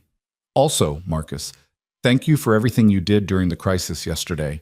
Your calm under pressure made a real difference.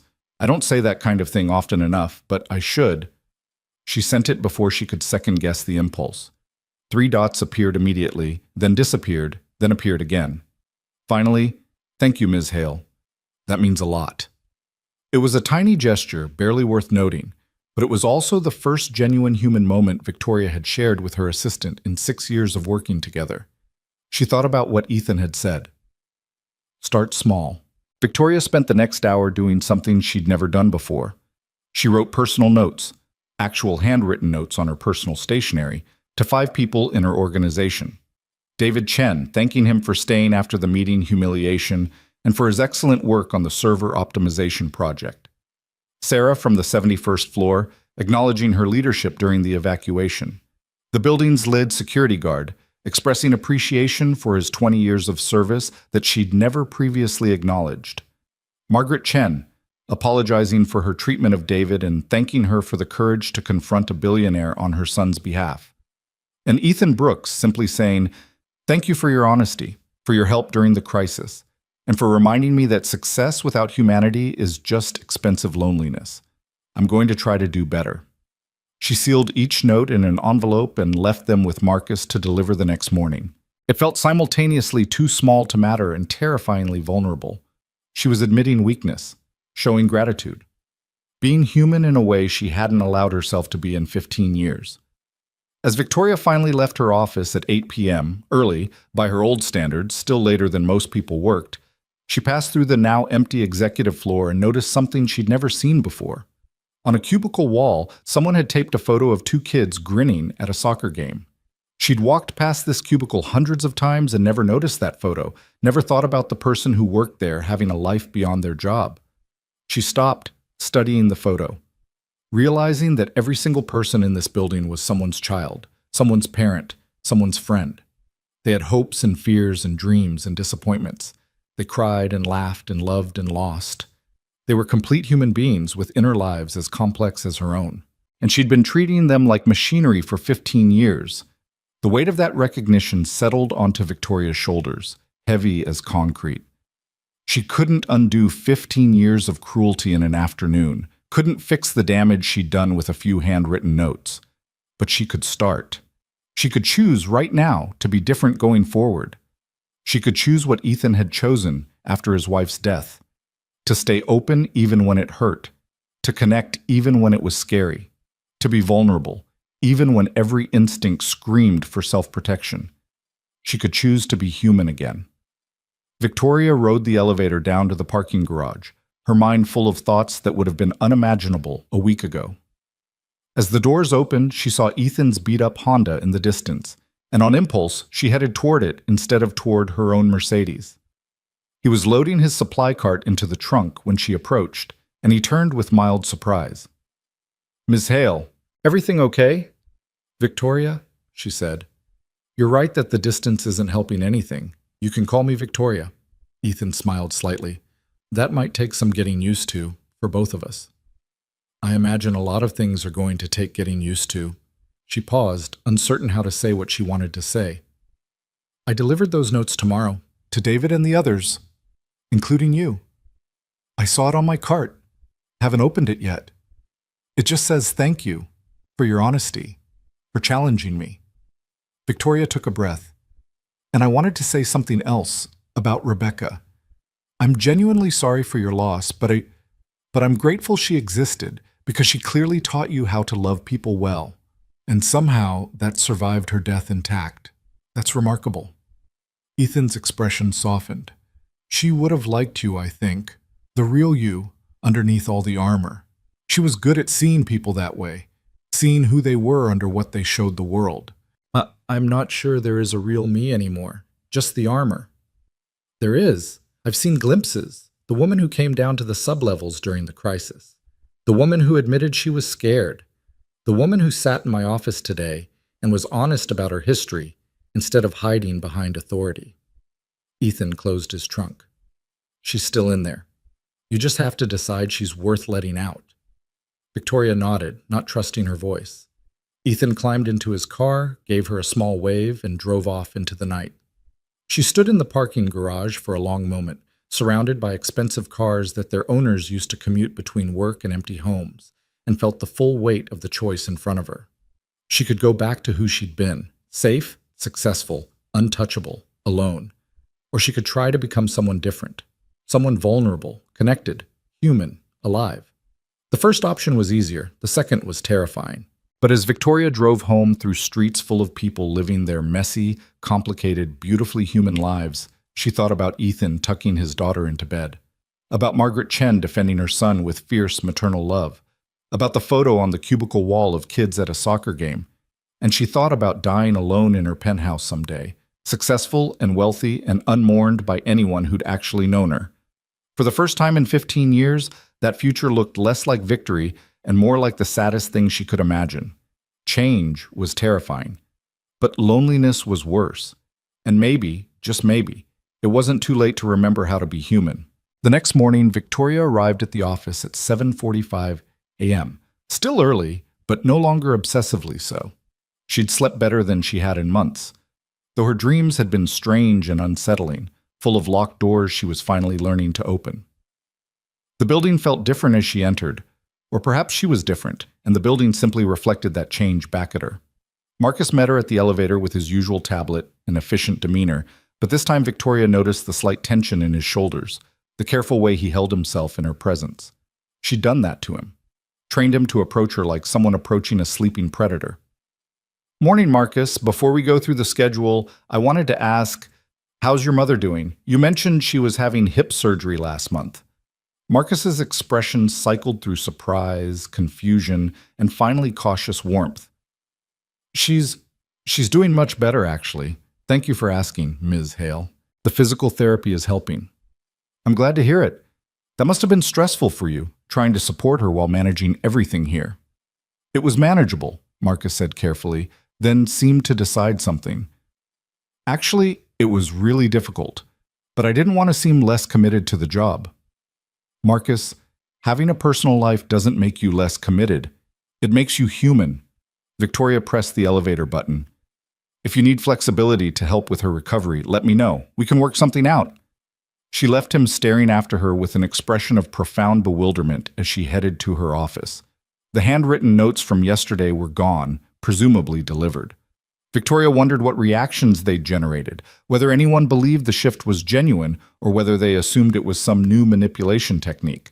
Time would tell. Change wasn't about dramatic gestures. It was about small, consistent choices repeated until they became a new pattern. The board meeting at 9 a.m. proceeded with familiar efficiency, but Victoria found herself doing something new. When Richard Pembroke presented financial projections, she asked his opinion instead of just accepting the numbers.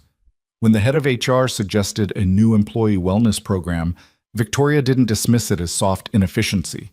She approved it immediately and asked what resources were needed to implement it well.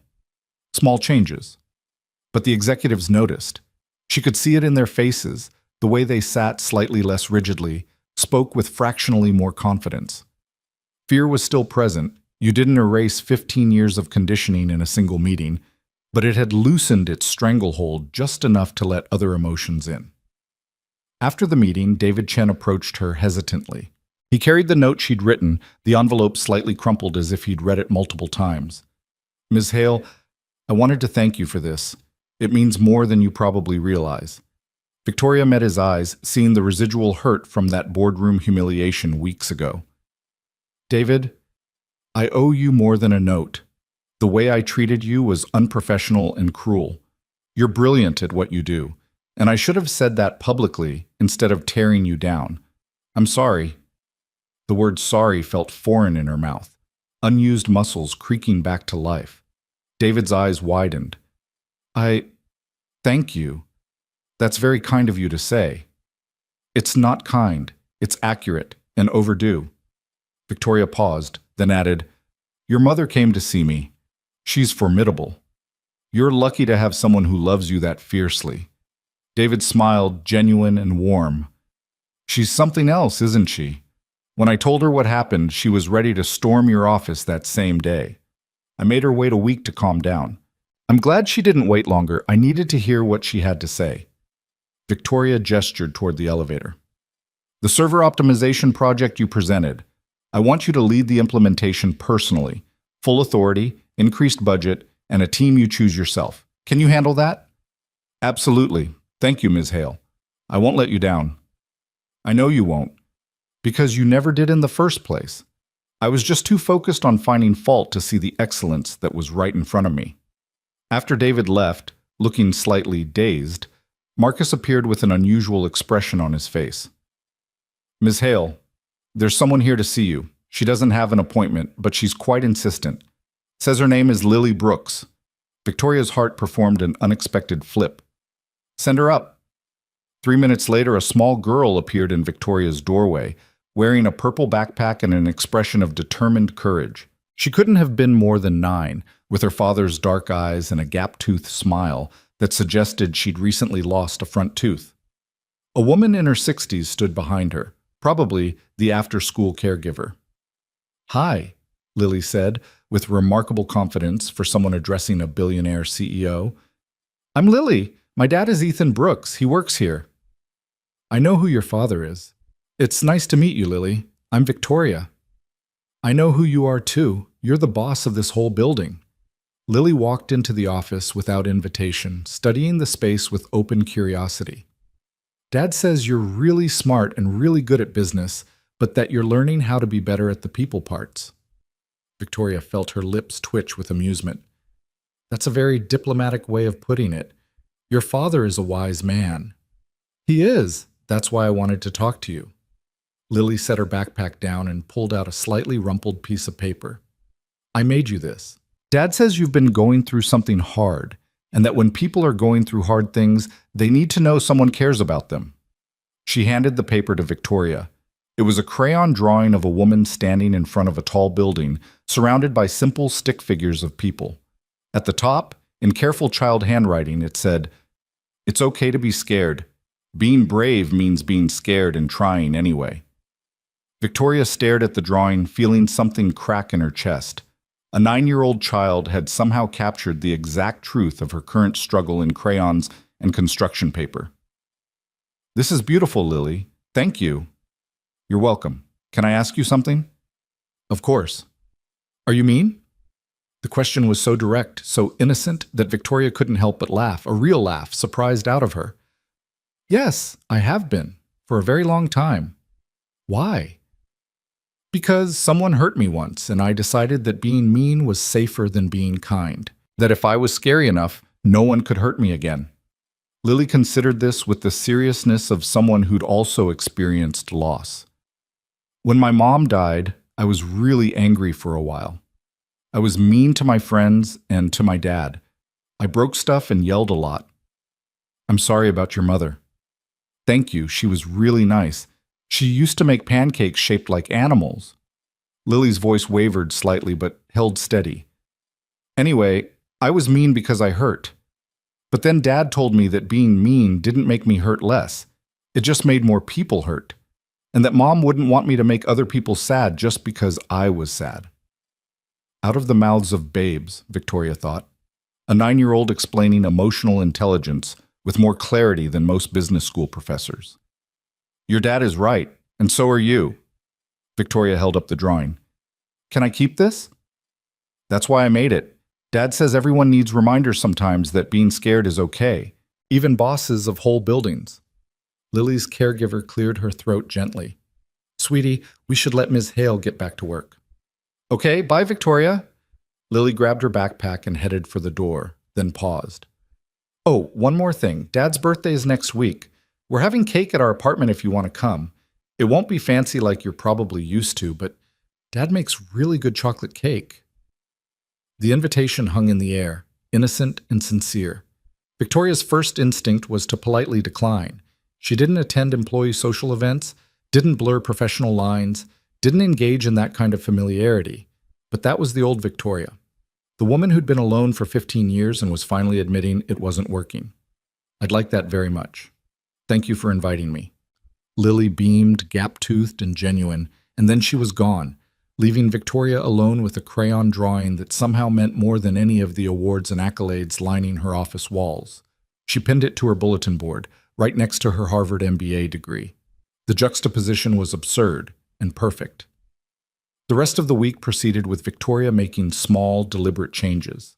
She ate lunch in the employee cafeteria instead of having meals delivered to her office, and discovered that people were less terrified of her when she wasn't looming in a formal office setting.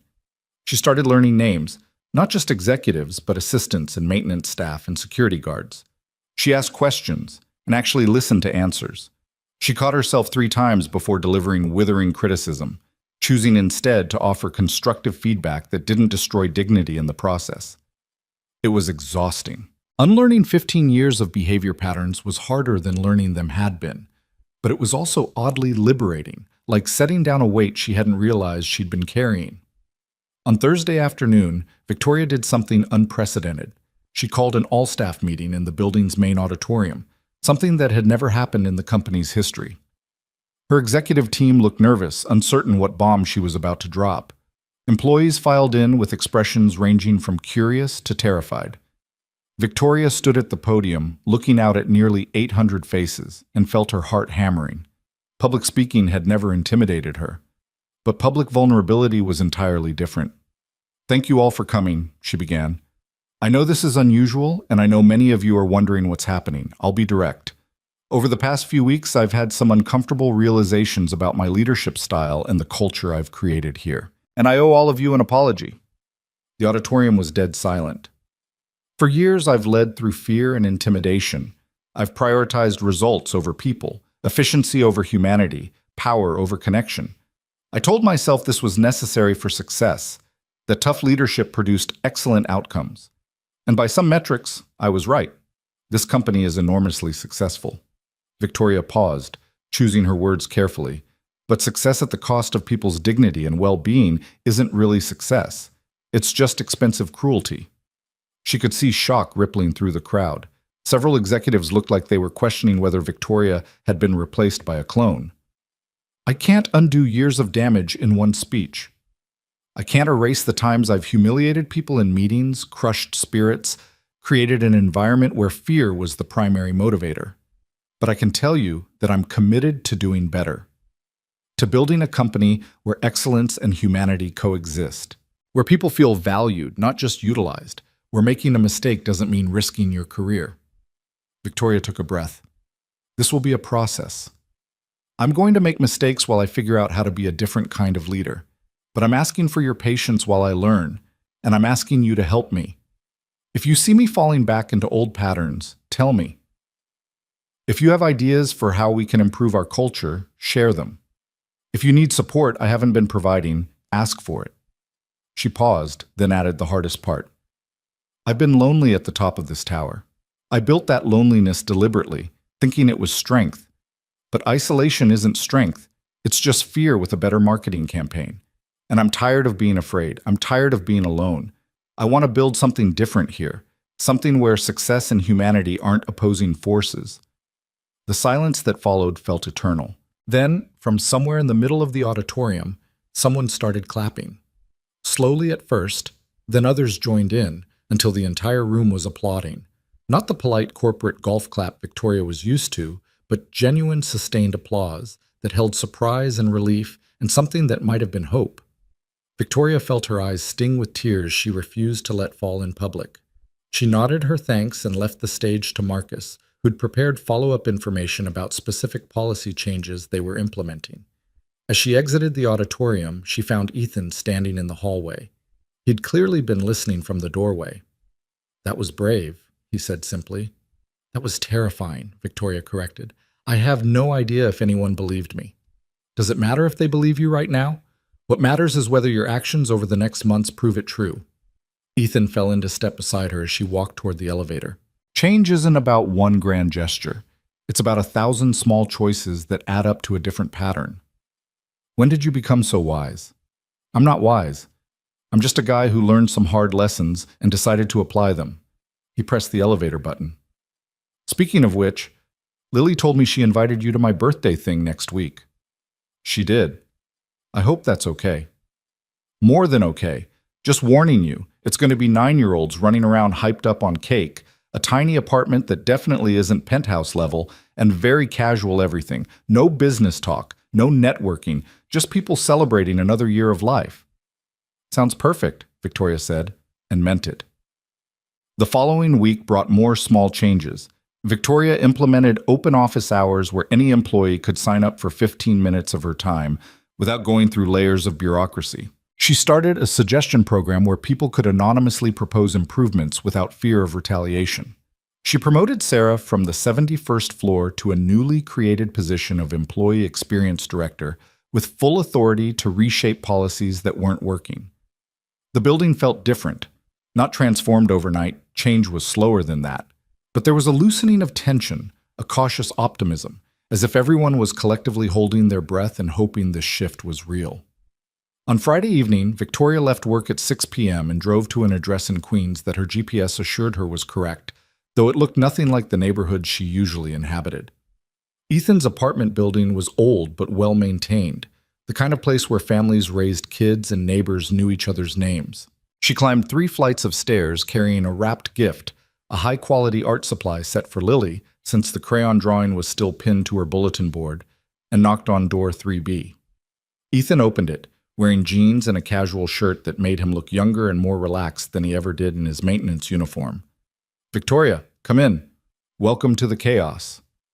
The apartment was small but warm, filled with mismatched furniture and child artwork on every available surface. Lily's drawings covered the refrigerator like wallpaper. Photos of a beautiful woman, Rebecca, presumably, smiled from various frames, her presence still part of the home's fabric.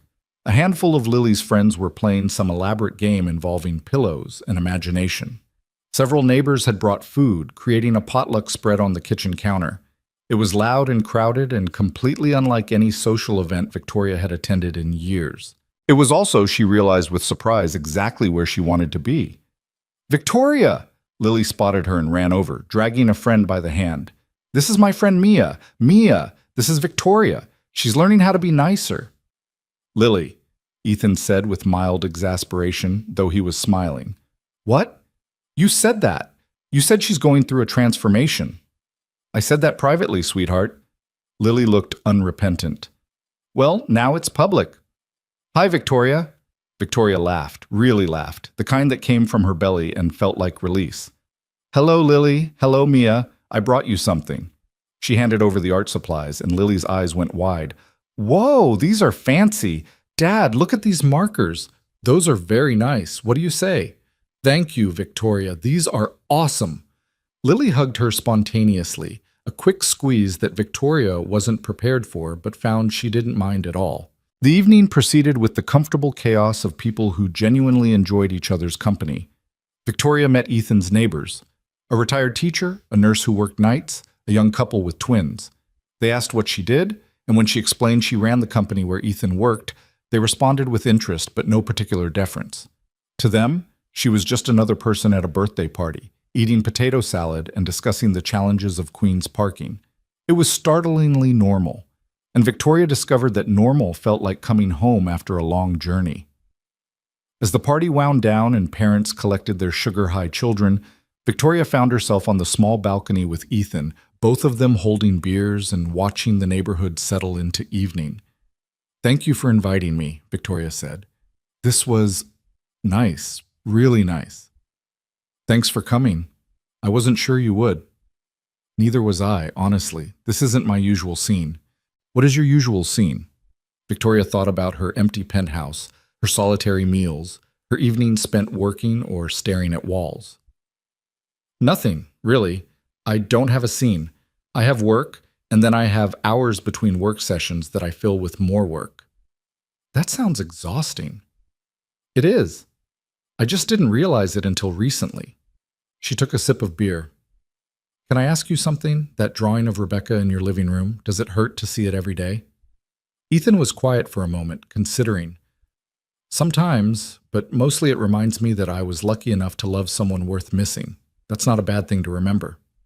You've rebuilt a life after losing her, a good life. How did you do it? I didn't have a choice, really.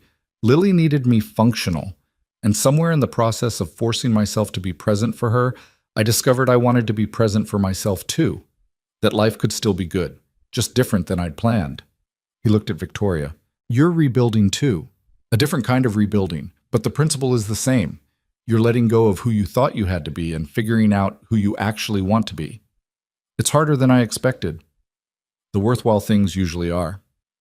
They stood in comfortable silence as the city lights began to glow against the darkening sky.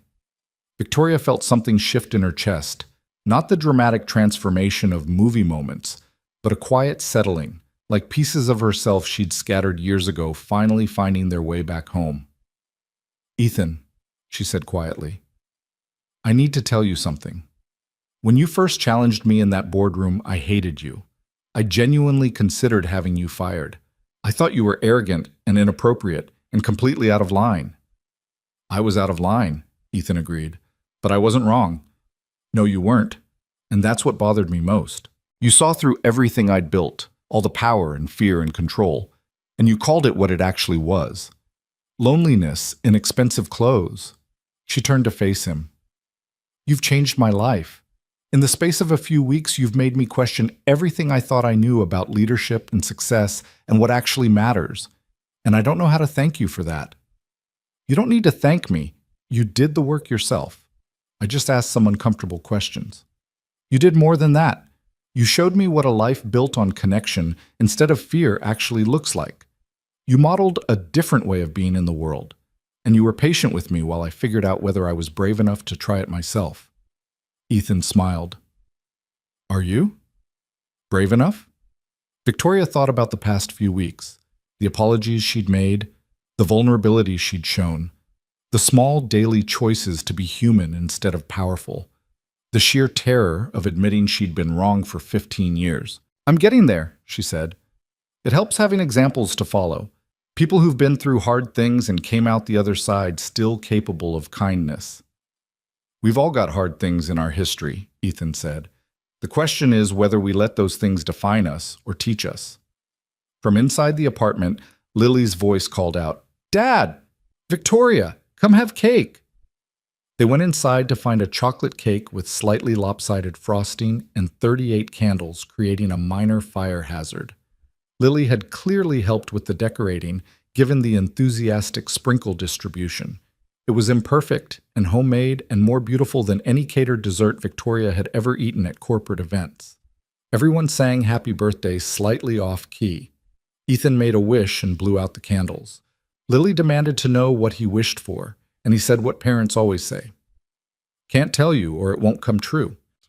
But later, as Victoria was preparing to leave, Ethan walked her to the door and said quietly, I wished for Lily to grow up in a world where people are kinder to each other than they have to be.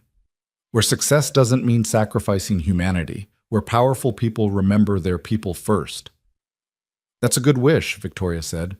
I'll do my part to help make it come true. She meant it. And over the following months, she proved it. The changes at Hale Industries weren't overnight or dramatic. Victoria didn't wake up one day as a completely different person, but she made different choices day after day after day, until those choices became patterns, and those patterns became a new way of being. She implemented real work-life balance policies and enforced them even at executive levels. She created mentorship programs that paired senior leaders with junior staff. She started monthly town halls where employees could ask questions directly without fear of retaliation. She fired 2 executives who refused to adapt to the new culture, not with humiliation, but with severance packages and honest feedback about why their leadership styles no longer fit the company's values. The board was initially skeptical, but when employee retention improved dramatically, when innovation metrics went up, when the company appeared on best places to work lists for the first time in its history, they stopped questioning and started supporting. Victoria learned to say, I don't know, when she didn't know. To say I was wrong when she was wrong. To say, I need help when she needed help. Each admission felt like swallowing glass at first, but they got easier with repetition until they became almost natural.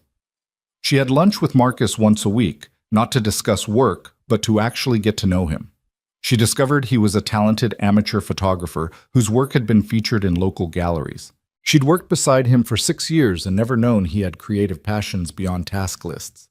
She attended Lily's soccer games occasionally, standing on sidelines with other parents and cheering for kids she didn't know. It felt wonderfully ordinary, like being part of the world instead of hovering above it.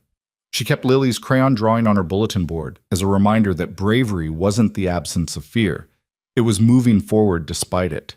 And slowly, gradually, Victoria discovered something that shouldn't have been surprising, but somehow was. That building a life based on connection instead of control didn't make her weaker. If anything, it made her stronger. Because when crisis came, and it always came in business, she had a team that trusted her enough to follow her into uncertainty. She had people who offered honest feedback because they knew she'd listen. She had built something that could weather storms because it was founded on relationships, not just hierarchy. 6 months after that boardroom confrontation that started everything, Victoria was working late one evening when Ethan knocked on her open office door. He'd been promoted to building operations manager, a position Victoria had created specifically for him, recognizing that his talents were wasted on a mop. "Got a minute?" he asked. "For you, always. Come in." He sat in one of the chairs by her window, the same chairs where she'd had that vulnerable conversation about betrayal and loneliness months ago. "I wanted to let you know I've been offered another job, facility director for a hospital system. Significant pay increase, better benefits, career advancement." Victoria felt her stomach drop, though she kept her expression neutral. "That's wonderful, Ethan. You deserve it." "I'm not taking it." "What? Why not?" Ethan gestured around the office toward the building beyond. "Because something special is happening here. Because I believe in what we're building, not just the company, but the culture. Because watching you transform from someone who led through fear to someone who leads through trust has been one of the most inspiring things I've witnessed." He smiled. "Also, Lily's soccer team is here, and convincing a 9-year-old to change teams mid-season is harder than negotiating with billionaires." Victoria laughed, feeling relief flood through her. "I'm glad you're staying. This place is better with you in it." "It's better because you made it better. I just asked some uncomfortable questions."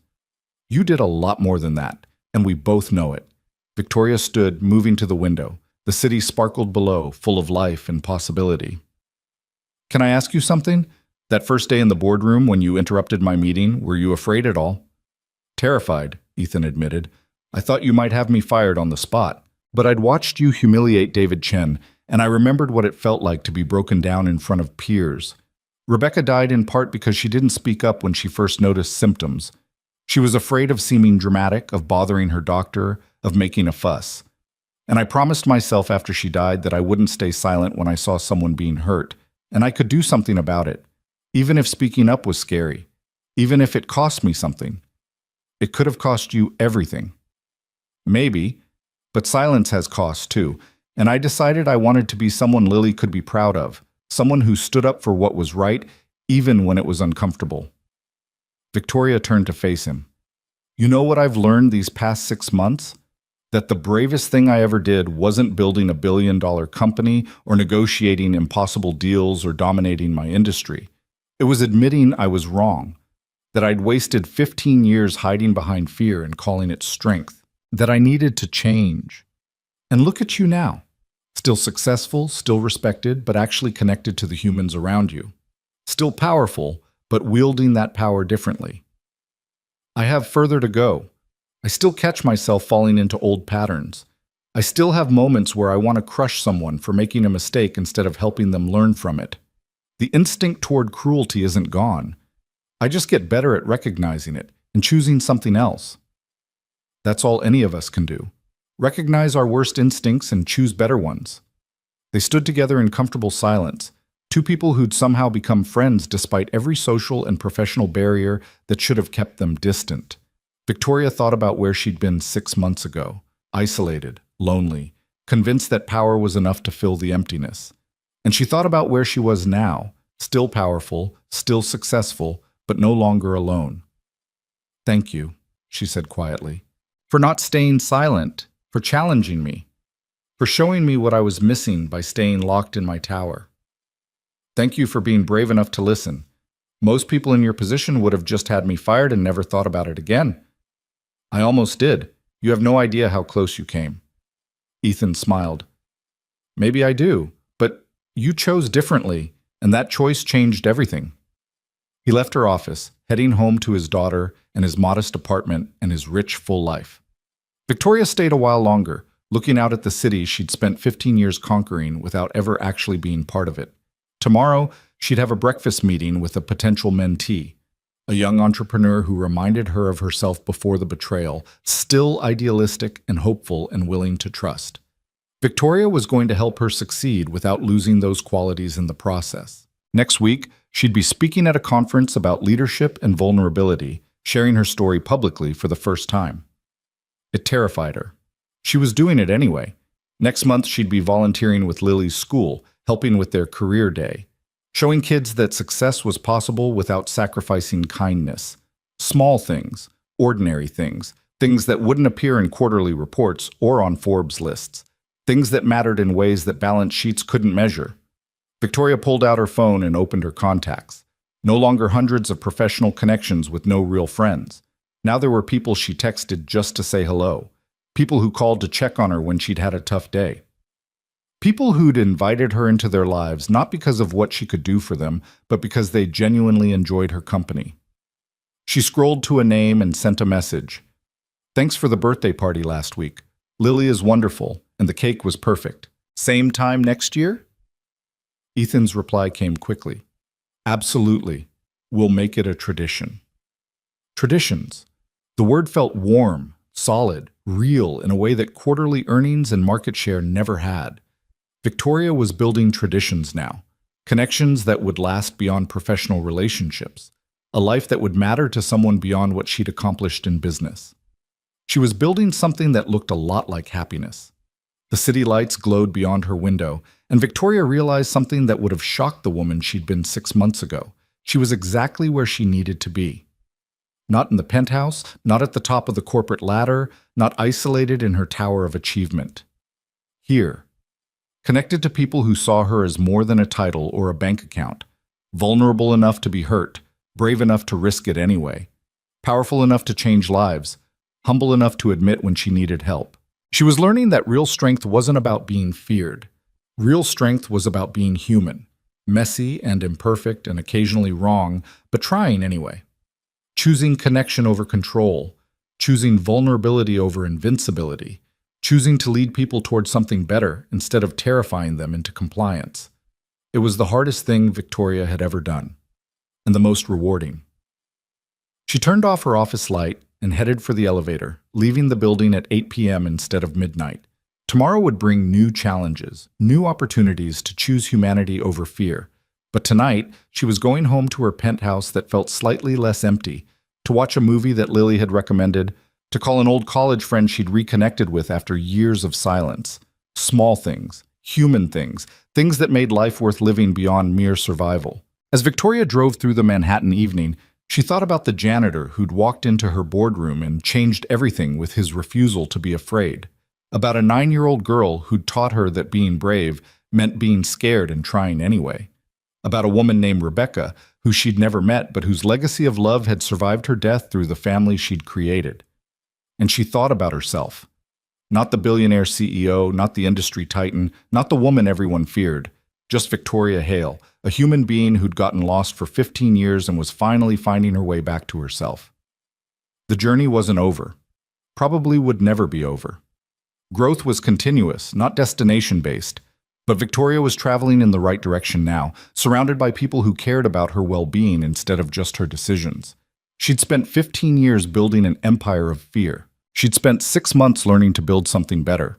A life based on connection, vulnerability, and the radical choice to be human in a world that often rewarded inhumanity.